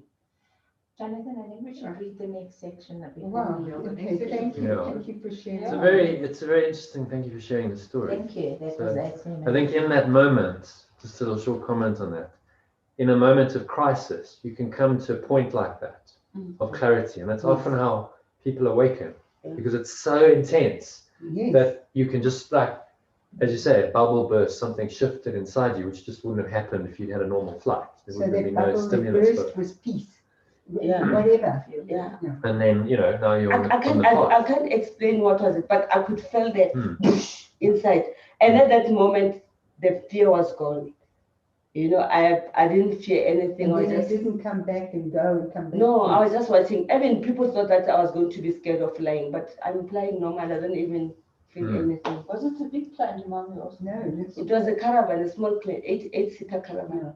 my Hmm. son's a pilot, but Okay. Let's think. You're right. Number That's two. right. Okay. Number two.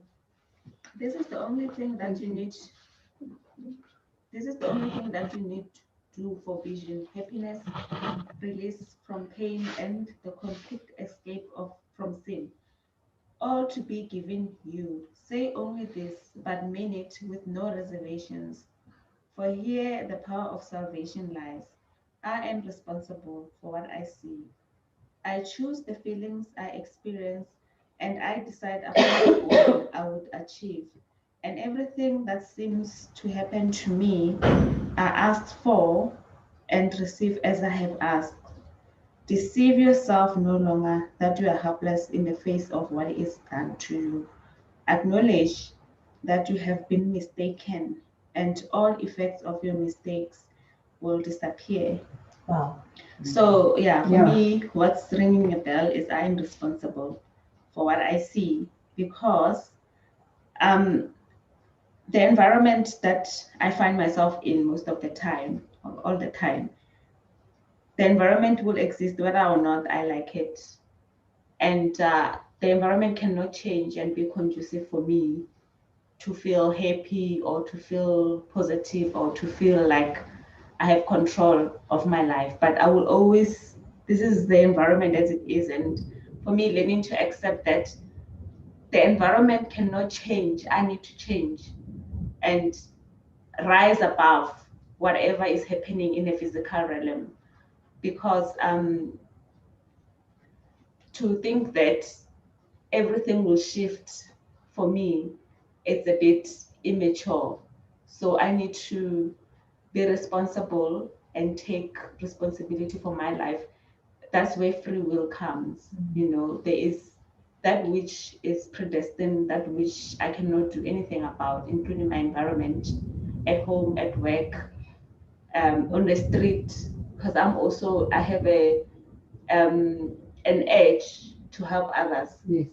But how I transcend my edge to help others, I don't necessarily believe in charity. You know, charity, Okay. giving people things. Yeah. What I believe in is to enlighten them and empower them. So sometimes I do that prematurely, and I tend to force my opinions on others. You know, do this. I mean, I've sent when I received this book from Sakili, because she sent it to me online, I was sending it to everybody, and I wanted us to, you know, read it and share. And people are not interested. So I had to learn that yes, I want to teach men how to fish. I don't necessarily want to give them stuff, bread, food, whatever, because I mean that will finish and then they wouldn't know how to get that for themselves.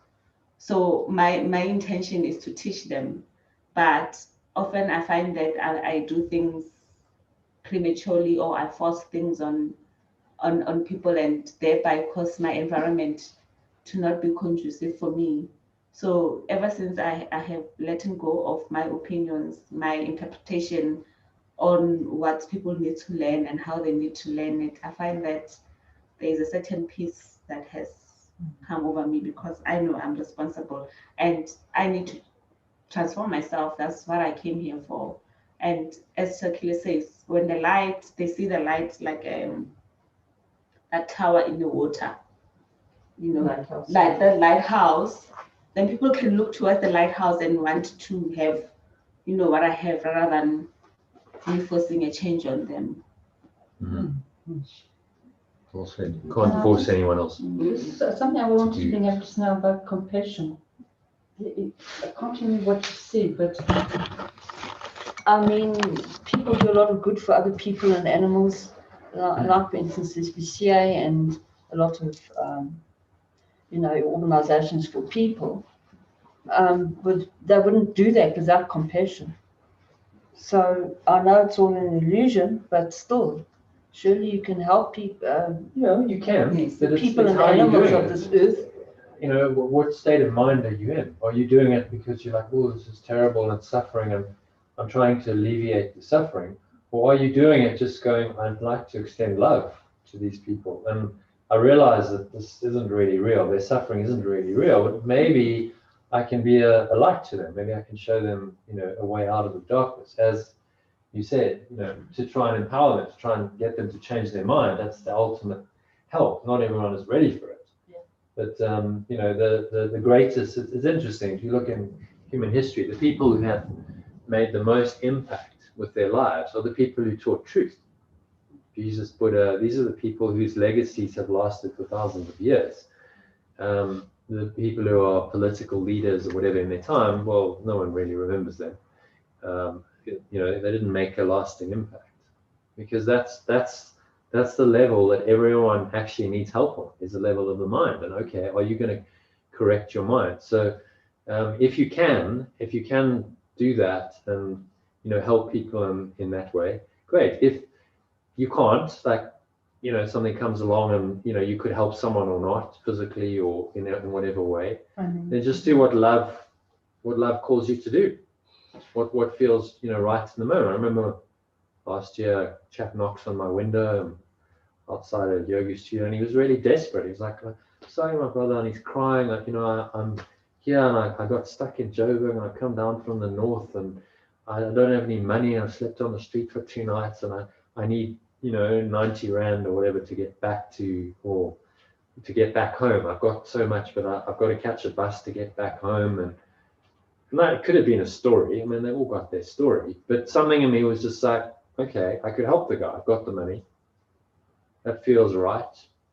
So I gave him the money because that's what I could do in the moment. You know, it wouldn't have been very helpful to him to say, okay, brother, now let's sit down. Like, what you got to understand is that nothing real can be threatened and nothing unreal exists. And actually your family you want to get home to don't really exist. You know, that's not going to help him, is it? You help on the level you can help. So I gave him the money and I just blessed him and I dropped him off at the taxi rank. And whether it was a scam and he just took the money or whether he got home, I'll never know. But I did what I felt called to do in the moment. That's all you can do. But you were now saying on one hand, you mustn't say, oh, that's terrible, I'll have to help him. Or you show him love. To my mind, one and the same thing. I've got an elderly gentleman living down the road from me at the bottom of my road. He lives in a tent about my age. I think he's had a young guy coming to live with him now, but he sits on the other side of the road and he's got a sign up. But I couldn't even read the sign, I must actually say, because I gave him something to eat. But that sign you can't see, it's facing the other side of the road. You can't really see it coming down from either way. But it doesn't matter, I still helped him because I thought it was badly awful that he has to live like that, number A, and B, I felt compassion for him. One and the same to my mind. Well, was it coming from love? It's really all it's all it is. Is it coming from a space of, okay, I want to extend, I want to share, I want to try and, you know, help you because we won? Or is it coming from a space of I feel guilty and, you know, I've got so much and he's got so little? I haven't got that much, but so I can't feel guilty. So it's all about where it's coming from in your own mind, and that's what you've got to be aware of. You know, love just extends. So as you stop and think and say, oh no, it's coming from compassion, sorry. I think Jonathan is very right. All the time I realized when we're giving out of guilt or giving out of pain or out of love. Yes. And when you do that, you extend the same thing to the recipient. But you know what? Sometimes spirit just leads you to do something that absolutely have no idea what you're doing. Yeah, no, I was driving along one day and the spirit said, you need to pay this person 250 Rand. I went, no, but I'm on my way home. I'm driving from the Cape back to home. No, yes, right this minute. Where do you get these messages from? I go, are you sure? Yep, You see, I I'm don't sure about this. You need to pay it right now. Okay, well, maybe I don't have signal. Oh no, you've got signal, I get told before I even look at the phone. All right, I paid it.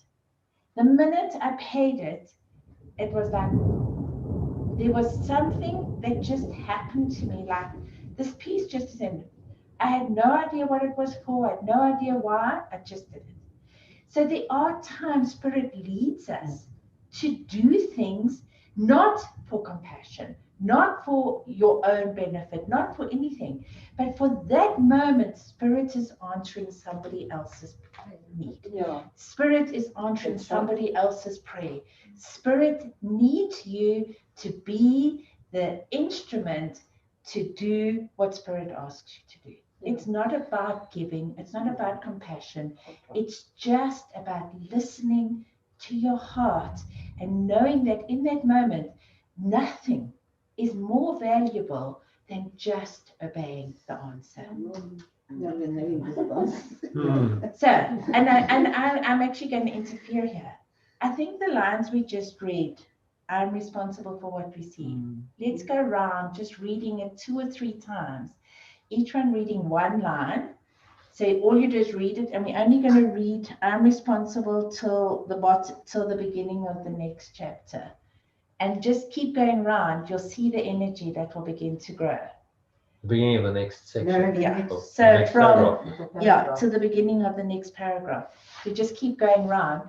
And Hazel, if you start and we just go around, you'll see, and you just read one line and don't let the energy stop. And when you get to the end, wherever who the next person is, you start all over again. Right, Hazel, go. So I must say I'm responsible for what I see. That's it. Jana. I choose the feelings I experience, and I decide upon the goal I would achieve. And everything that seems to happen to me, I ask for and receive as I have asked. I am responsible. No, deceive yourself. Deceive yourself no longer that you are helpless in the face of what is done to you. Acknowledge but that you have been mistaken, and all effects of your mistakes will disappear. It is impossible. No, I am responsible for what I see. I choose the feelings I experience, and I decide upon the goal I will achieve. And everything that seems to happen to me, I ask for and receive as I have asked. Deceive yourself no longer that you are helpless in the face of what is done to you. Acknowledge that you have been mistaken, and all effects of your mistakes will disappear. I am responsible for what I see. I choose the feelings I experience, and I decide upon the goal I will achieve. Everything that seems to have happened to me, I ask for and receive. Oh, you know what? We're leaving our Karen. Oh, sorry. It's okay. Let's ask her to unmute. Karen, you still there? I'm here. Carry on. Sorry. Yeah, sorry. You want to join in with us? No, it's fine. I won't read. Yeah. I'm listening though. It's really great. Okay. Just Thanks. making sure you. Deceive yourself no longer that you are helpless in the face of what is done to you. Acknowledge but that you have been mistaken, and all effects of your mistakes will disappear. I am responsible for what I see. Choose the feelings I experience and decide on the goal I would achieve. And everything that seems to happen to me, I ask for and receive as I have asked. Deceive yourself no longer that you are helpless in the face of what is done to you. Acknowledge but that you have been mistaken, and all effects of your mistakes will disappear. I am responsible for what I see. I choose the feelings I experience and I decided upon the goal I would achieve. And everything that seems to happen to me, I ask for and receive as I've asked. Deceive yourself no longer that you are helpless in the face of what is done to you. Acknowledge but that you have been mistaken, and all effects of your mistakes will disappear. Okay, so we stop it there. Maybe we can finish actually read the rest of the chapter before you carry on. But yeah, thank you. That was a nice exercise. And just to add to Patricia's story, that person was actually me. And it came to me at exactly the right time. Because, What? yeah. What you were in the middle of the Karoo. Yeah. She just paid me randomly. I was like, okay. Where were you, Jonathan? I was in Joburg. Oh my But God. it's not physical. It's interconnected. Okay, so it wasn't somebody on the road. No, well, I run this. So what had happened was I've been developing this Art of Letting Go program, as you know, and it hasn't delivered financially yet. I'm hoping it will next year. But I've really been in a product development phase. Why do you call it the art of living when there's one already? No, the Art of Letting Go. Oh, sorry. The Art of Letting Go, which is so I think at that moment when that payment came through, I was going, is this really what I should be doing? Is this really, should I continue, or Just because obviously, if you're running a business, the financial side is important. And so, I think Patricia was just guided to do that, to say, no, carry on, just continue. It's a symbol. It wasn't about the quantum of the money. It was a symbol to go carry on, actually, because... And you didn't know that was his question. No, she had no idea. It just was a random... So that's what I'm saying. The more you practice just listening, the more you practice letting go of all the little nitty-gritties, the little things that are actually the things that hold us back. Let me tell you, the things that hold you back are seeing the wrong in everywhere. One day I was driving to Craner, and there was on the news came up, and somebody who had committed fraud was being arrested and was now going to jail. And I can remember all the way going to Craner thinking, how could he do that? And wanting him to be wrong, wanting this man to be guilty. And when I got to Craner, I said, I have to talk to you immediately. I said, I'm so almost ashamed that in my mind, I want this man to be wrong. Yes. I want him to be guilty. And I was being very honest and very straightforward. Yeah. And he says, because that is the ego side of you, wanting that. We like to place blame. The ego loves to place blame and guilt on other people. But spirit, if I saw him from spirit's point of view, he was still perfect and whole and complete. And so we did an exercise on forgiveness. By the end of the class, there was just such love for that man. And all I could see him was as whole, that he was whole and perfect and innocent and complete in God. And I realized I needed that lesson so that I could experience that, so that I could see that there's that part of me, the ego part of me, that really wants to blame and complain and judge.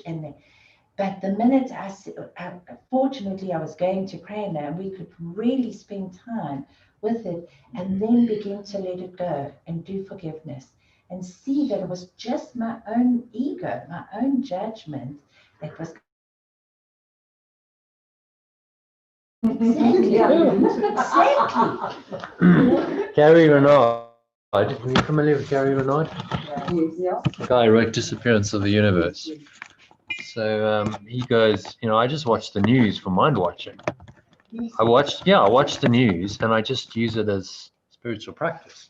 So, okay, you watch the latest COVID statistics, or you watch Donald Trump saying his thing, whatever's happening on the news, and you just go, okay, I'm just going to watch with the Holy Spirit, and I'm going to use this to watch my mind, watch what arises, and let it go. And if you did that consciously, the news is a great mind training. Absolutely fantastic. But I'm a coward. I switch off. I think I'm like it, but Well, this- try I it want to one night. ask- You know, I'm in a terror-prone country. Terror, where there's a lot of terrorism. You see suicide bombers killing people. So I attended a particular conference where they were talking about love, love, love. So, and then that love is inclusive, love everybody. And you know, it's good to say right now, it's easy for me to say, I love you, I love you, I love you. But how do I talk to my colleague who have lost their loved ones because of terrorism, because of terrorists? How do I say love terrorists? How do I do that? Well, that's there's a great line about forgiveness that you just to do with Hitler. If you can't forgive Hitler entirely, you can't forgive at all. It's that all inclusive. I remember sending it out, and someone on my mailing list who's Jewish came up to me and said, "So normally I love your quotes, but this one, no, don't send me that stuff." And I'm going, because it's so hard to do that, to go, yes, I forgive the absolute apparent sin and guilt and evil, but that's exactly what you need to forgive, because that releases you if you can do it. That releases you, but not your. But the colleagues, if they saw, and you just said it so beautifully, you just need to be the shining light and say, and if they say, how do you feel? Say, you know what, forgiveness heals so many things. As I read to Niva during the week, there's nothing, the course says there is nothing that forgiveness cannot heal. There is nothing. It can undo loss, it can undo pain, it can undo sorrow, it can undo everything and show you the real world. So if that's what forgiveness does, as long as you're the one doing the forgiveness, that your colleagues will begin to see that connection in you. They will begin to say, I have to have what she has, and I want to know where you're getting it from. And you'll see they will be drawn to you in a way you won't even begin to understand, because forgiveness is the most powerful thing in the universe next to love. And that is exactly what it is. And I mean, often when you watch, sometimes we watch, CI or whatever those programs, often the very people who've been hurt or who've been maimed or were kidnapped, the one thing 90% of them say, the moment I forgave that person, I was free. And that's really what it is. It's about being free. Often on my iPad, when I'm playing a game or something, this quote comes up. It says, I haven't forgiven you because of what you've done. My soul needs peace. So I'm forgiving you because that is the part of me that needs freedom. That's the part of me that needs to be free. And so that's what forgiveness does. It undoes the illusion. It's the only part of the illusion that undoes the illusion. And I love that. You sent this to me in 2018. That's the Ho'oponopono. Yeah. I did every morning for months. And I haven't stopped doing forgiveness on myself. Nothing's happened. But it's not us to judge. Hazel, read. It tells you. Shall I read it again? Many of you are feeling down and depressed, as it seems that your awakening is not getting any nearer. You feel that you have been holding the light, changing your attitudes, practicing loving behavior, and yet nothing is happening that indicates your efforts are in any way effective. Remember, the illusion is fighting for its existence. In fact, you read it. It's your reading. You read it this morning. I want you to send that to me. What does it say? I thought it was brilliant. Must I read the whole thing? Well, I'll just read the Yeah, we've got this. first paragraph. Read the first. First paragraph. Yeah, just what you read me in the car. Many of you are feeling down and depressed, as it seems that your awakening is not getting any nearer. You feel that you have been holding the light, changing your attitudes, practicing loving behavior, and yet nothing is happening. that indicate your efforts are in any way effective. Patience. Remember, the illusion is fighting for its existence. It is a collective egoic structure that is maintained by fear, suffering, and violence. And what you see happening, if you focus on the bad news around the planet, are its death throes. It is making its last desperate efforts to renew itself. But its foundations are crumbling prior to its inevitable collapse. Continue to have faith in God's divine plan for you to awaken into the brilliant light of eternal day. And all that has caused you pain and suffering will be gone, leaving only reality, love, the absolute bliss of being one with your Father, complete, joyful, and forever at peace in the enlightened knowledge of His loving embrace. Yeah. So go on. Yeah, No. no. What is that saying to you? But it says into the brilliant light of day. I don't, in the day I'm blind, it's at night. I must continue doing it, which I am. Just One day I might get some results. It's metaphorical. The day is just symbolic of this eternal light that is always there. Yes. It's not related to and things physical seem day to and be night. more okay, let's say, during the day, but come night, it's like. Yeah, well, that's your ego. Your ego uses that. It just rips me. But that's And those when thoughts come up. that's when you pray, do your spiritual I practice, do, read. and then I'm so exhausted, my eyes are gritty, and then I take a pill and I say, all right. Slip. So I just want to say, Jonathan, I think we must end because lots Yes. of people have got How trouble. can I get this? I think this is something I Take need to. it. I've got copies. I'll Oh, have send you it got to you. copy? No, she's giving me this. Okay. Thank you so much. Because it from? I'm not sure. It I was got it from Hazel. actually, I don't know if he's also the well, it sounds studies very of Course much in a course. Miracles, but doesn't actually say. Came from a newsletter many years ago, and I've really read it at church. But I thought, no, it's good, I'll read it I've again. got to read this every. Okay, so sometimes when you're feeling down, what helped me in the beginning, because I really struggled with doing the course. I struggled because this was everything I was learning was contrary to what I'd been taught. So I had 50 years of being in church, 50 years of dogma, I've had 50 years of being told I was a sinner and all the other things that go along with it. But what I found, and it was one of the reasons I subscribed to Audible, was that I started to download books that would help me to begin to see the light. Some of them I got from Jono, some of them I got from, I know Lee had a lot of tapes and things that she had. And these days, anything is downloadable. Trust me, in my days, I've got hundreds of CDs from things that I've purchased and that.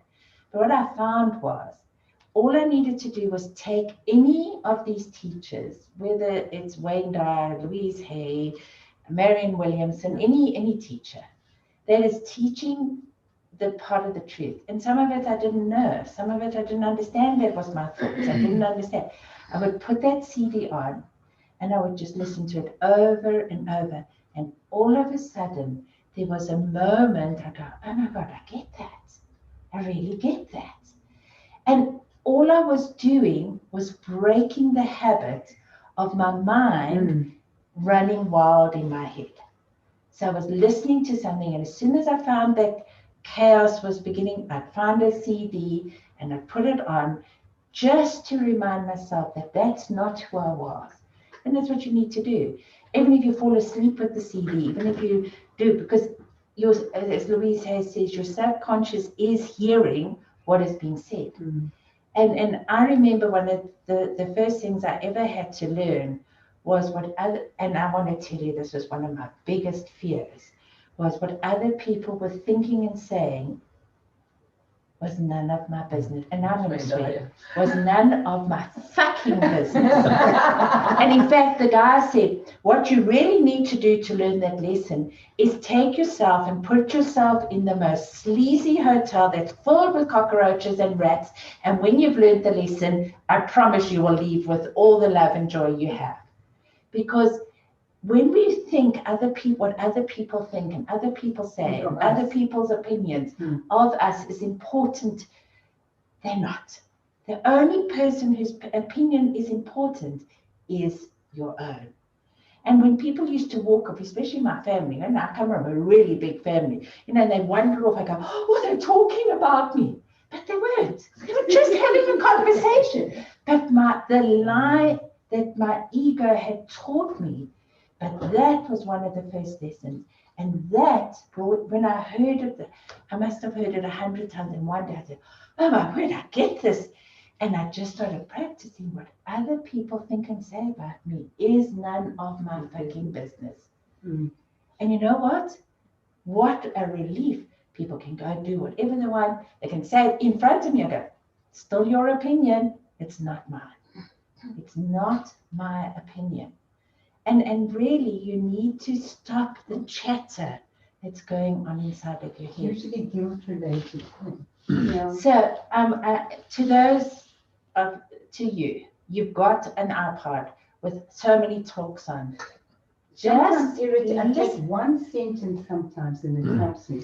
Well, can I make an offer to all of you, because it's quite relevant in this context. So I've spent a lot of time the last year. It's actually over 2 years developing this program, which is designed really to help you to actually practice the course in the way that Jesus designed it. So he's developed the workbook exactly for that daily practice, moment by moment. Okay, so what's happening? My mind's running amok. I'm out of alignment with spirit. I'm angry, fearful, upset in whatever way. How do I shift that instead of staying in that for the whole day or weeks? How do I shift it? And how do I actually practice the workbook? And I don't know about you. I've done the course for nearly 15 years, but I've never practiced the workbook properly, if I'm honest with myself. The way he suggests, okay, every hour stop and just think about, who does that? Because it's very difficult. It's not easy to remember. So what I've developed is a program where you get a lot of help to do that, a lot of support. You get emails, you get WhatsApp messages. Some of you might have been getting some of those WhatsApp messages with recordings. So the idea is, okay, I'm feeling stressed out. I'm feeling, you're at night. Okay, there's a meditation on a lesson, your lesson for the day. There's a short breath break, which is only 3 to 5 minutes. So, even if you're working, you're busy in the day, you can take 3 or 5 minutes out, listen to it, put it on headphones or listen to it on your phone, and just use that time to let go, to do these little moment by moment bits of forgiveness, which is why he's recommending in the workbook, look, just do this every hour, because he knows the depth and the extent of your ego and just how wide up we are into this habitual thinking, that it's going to need a lot of mind training, a lot of this practice to do it. And most people don't do it, so yes, you can read the course and you can meet once a week or once every few weeks, and that's great, and it's going to help you. But actually what it comes down to is, can you do this in your daily life, moment by moment, I'll swear as well, when the shit hits the fan, because it does quite a lot, in case you hadn't noticed, and now you feeling upset, you're feeling angry, okay, I'm all over the shop here. Now, how do I correct that quickly, easily, effectively? And it's just tools. These are all just tools. So all I've done is gone, okay, how can I make this Course in Miracles, which I believe is the greatest spiritual book. It's the most amazing teaching that we have. We are more fortunate now than the disciples were 20 years ago, because they didn't, 2,000 years ago, because they didn't have this, but we have it. But the problem is that we don't practice it, and it can only work for you if you actually apply it, moment by moment. So I'm going to invite you all on Thursday evening. I'm doing a presentation about this program. I'm going to explain how it all works. We're kicking off next year. It's a 1-year program. So I'll walk you through the entire Course in Miracles, the text, the workbook, the manual for teachers, the clarification of terms, all the supplements. There's a manual for there's a psychotherapy supplement. There's a song of prayer, all of that in a year's program, which we start in January next year. And if you really want to dive deeper into the course, then, join me on Thursday. It's a free presentation. I'll share with you exactly how the program works. It's at 8 o'clock on Thursday evening. So it's on Zoom. Yeah, so you just join wherever you are. You just need a decent internet connection. You can join on a phone, or a tablet. I'd recommend a computer. It's probably going to give you the best quality with a good Wi-Fi connection. But the phone would work if you only have a phone with a just reasonable Wi-Fi, ideally, not mobile things. So use your data. And this is what I've been working on, and it's been a labor of love. I have to say. I mean, I've worked. I can't tell you how many thousands of hours and into the night. I work all night because I have to do meditation. We know at 3 o'clock in the morning you're sending us messages. Does it wake you up? Well, No. a few mornings it has. Has I'm it? going to go, it can only be Jonathan, and then the other mornings I heard somebody write, do you ever sleep? That was Gina. No, I work at night because that's when it's quiet and I can do my recordings and stuff. Jonathan, you Yes. said something so profound, Hmm? and I just wanted to explain. Yes. You said God did not create darkness. But, No. when you read the Bible from the Old Testament, Yes. even today, I was reading the scripture says, I create light and I create darkness. Mhm. Yeah, who's saying that? Well, the course is saying. The course is saying. No, very in clearly. the Bible. In the Bible. In the Bible. Yeah.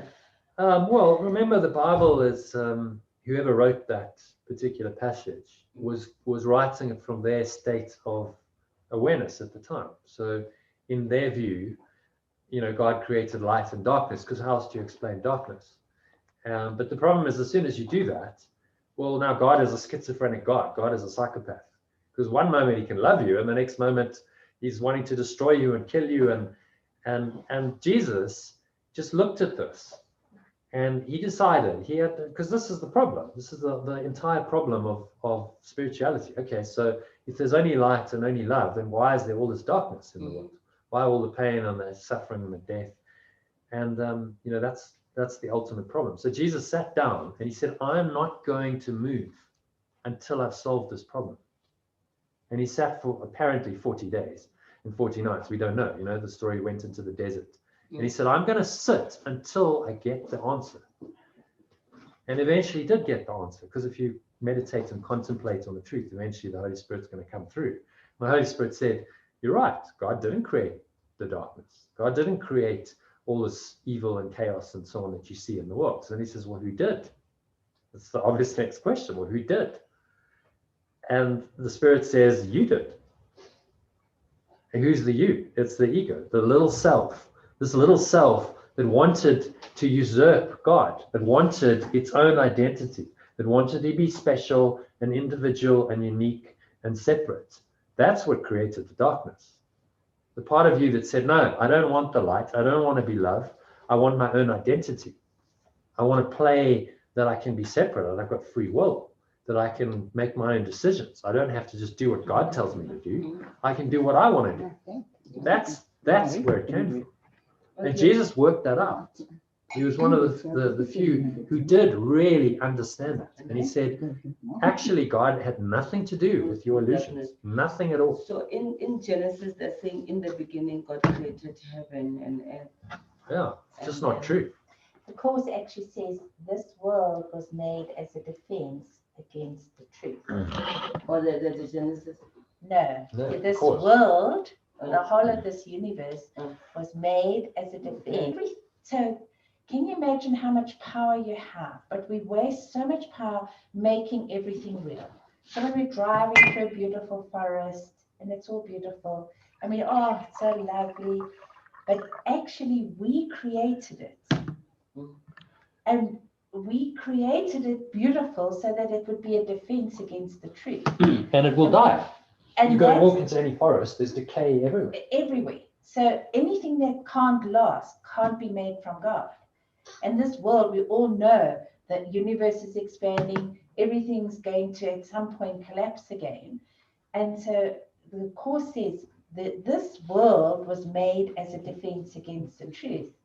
But that is one of the hardest things to imagine. Because we've been raised to believe what you are saying. Yeah. Okay, another thing that I read, that for me that actually made me to to try to think actually what is really going on here.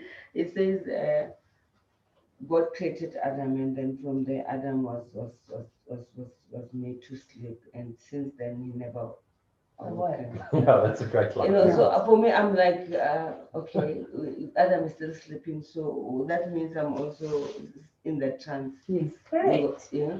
Mm. Correct. I'm in You're a dream. correct. So what Jesus understood, which is all the mystics, every great mystic and sage and yogi and whoever, whatever you want to call it, has come to the same awareness. It's a dream. You're living in a dream. It seems to be very real because we've got physical senses and we've got a body and we really seem to be here. But how would you know? How do you know it's not a dream? You don't know. When you're dreaming at night, you don't know you're dreaming. So, but sometimes when I'm dreaming, in that dream, I know that this Sometimes, is a dream. yeah. Sometimes. It's called lucid dreaming. Lucid dreaming, But sometimes you don't. The dream is very real and you awaken and you go, oh, okay, thank God. That was only a dream. Oh. But how do we know that this isn't just another seemingly more real dream? But That's then what he's saying. how do we crack that Well, shit? So what that he's saying is the only way is forgiveness. The only way out is to start looking at everything that you perceive, everything that you then think and that you feel, and go, okay, this isn't really real. This isn't true. Forgiveness means giving it up. Yeah, letting go of the It illusion. says, as God created you, you must remain unchangeable with transitory state by definition false. And that includes all shifts of feeling, alternations in conditions of the body and the mind, and all awareness and in all purposes. This is the all-inclusive which sets the truth apart from falsehood, and the false kept separate from the truth of what is. Says God created you, you must remain unchangeable with statutory state by definition false. So, and then somewhere else, it's further down, I'm not sure if it's in the same, it actually says that you are asleep with God all the time, and God's waiting for us to wake up. I'll find it and I'll send it to you. We're asleep with God. With God. So God is waiting for me to awaken. Correct. That's why it's called okay, tell me awakening. This body, is it God that created it or I created it? No. Anything. So anything that is disintegrating is not of God. No. The only thing that God gave is the soul, because that is eternal. No, the only part of you that belongs to God is your mind. But Jonathan, next time, if we could do it again, Jonathan, I've got a board. We can show you how your mind is split. So, and it says God wants us to return. He says, I want you to return your whole mind back to God. Yes. He doesn't say body. He doesn't say soul. He doesn't say spirit. He says your mind back to God. Your whole, W-H-O-L-E. But our minds are actually split at the moment. Because of the ego. Correct. It's an identity crisis. It's an identity crisis. We're not sure who we are anymore. No. Your mind is actually being split. And this part is the ego that's running your life. You have a decision maker and then the truth. The decision maker, you're either choosing the ego or you're choosing truth. As you said very well, Sakila, said, you make a choice in any moment. So what you saw in that moment of crisis. So Niva, just pay attention. Yes. That was for you, because in crisis, you can awaken. That's the whole point. But often I've heard of that. It's just the moment before it can trigger you to actually go calm. And so in your case, it was like an instantaneous, like life or death situation. Yeah. But in that moment, you came to a point of clarity and you just saw it's this or this, and I need to choose. And it just happened. But you just observed. Well, it just kind of happened. But in any crisis, there's an opportunity for you.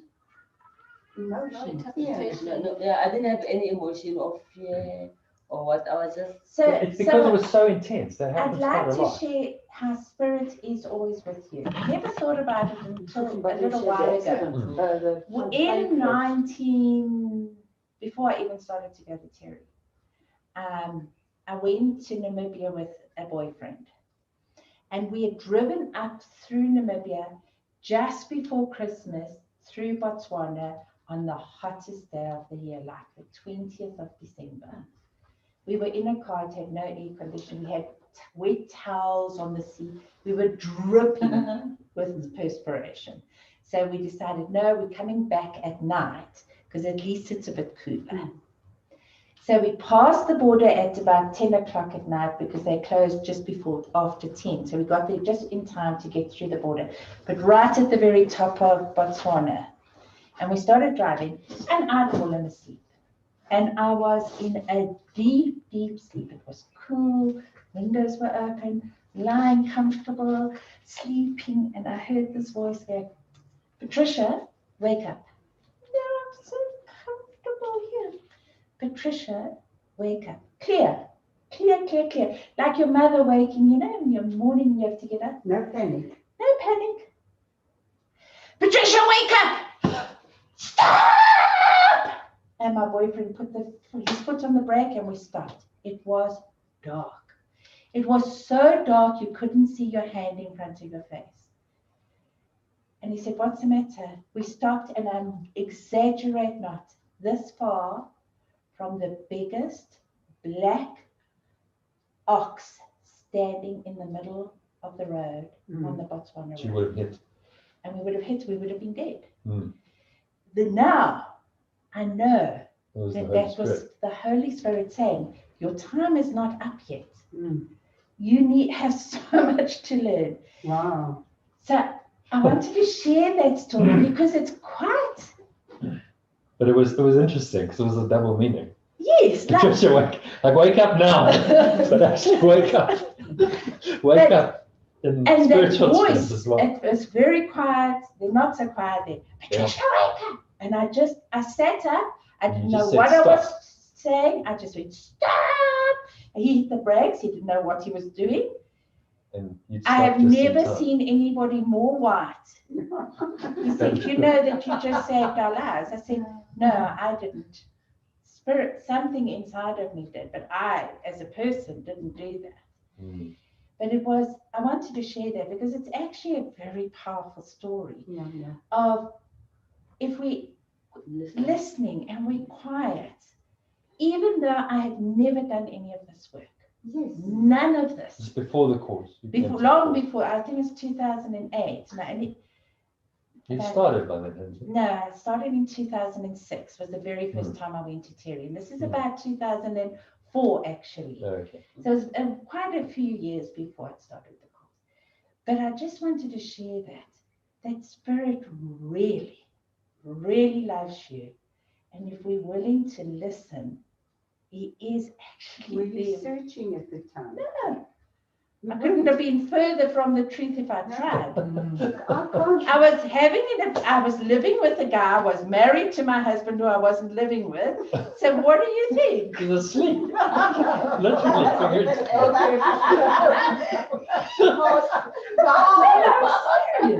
I'm serious.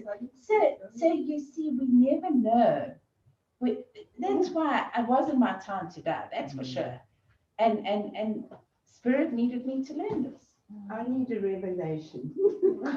And maybe you've had one. Coming bit by bit all the time. I know, I've had a kind of You just have to accept it, Niva, that's all. Do you know what I mean? The teaching's there. It's just your own acceptance of it. Okay, before we go, just sorry, everyone can just sit for a minute. Yeah. Let's We close it. always just have a moment of Do you want to close it up, Patricia? just breathe in.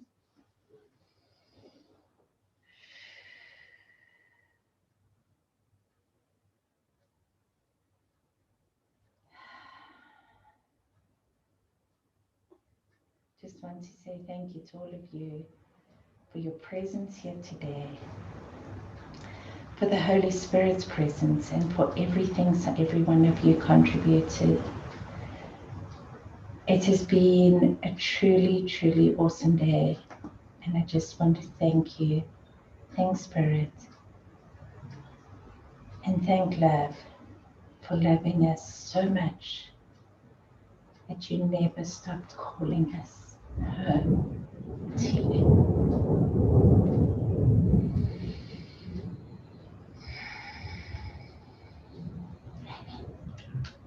Amen. Thank you. Thanks, Patricia. And that was Spirit answering for you. Yeah, thank you for having us. It was lovely. It was an absolute pleasure to have all of you. I wish you a safe journey home, and thank you for coming. It really was No, awesome. thank you all for Anybody want water, anything before you go? The bathroom's through my bedroom, for those of you who'd like to go. And please don't worry about Thank you, dishes. I have everyone. a I will dishwasher. send you a link. You on the ACIM group. I'll send a link to the Thursday thing. We can add something on the list. Yes, please do. Patricia, can you add it? So there's just a website you can go and you can book, and you'll get access to the Zoom room. I'll send a reminder on the ACIM group as well. So join me on Thursday at 8 p.m. Karen, I hope you can join us then. Yeah, I'll be there. Thursday, Thank you. Thursday at 8 o'clock, we'll make it finally. Excellent. Thank Niva, you're welcome to no join. one, you know me in the computer. Well, it'll stop your dark, something to do instead of lying awake. Huh? Careful. Careful. And next time, let me just end this. Patricia, thanks so much. Next time.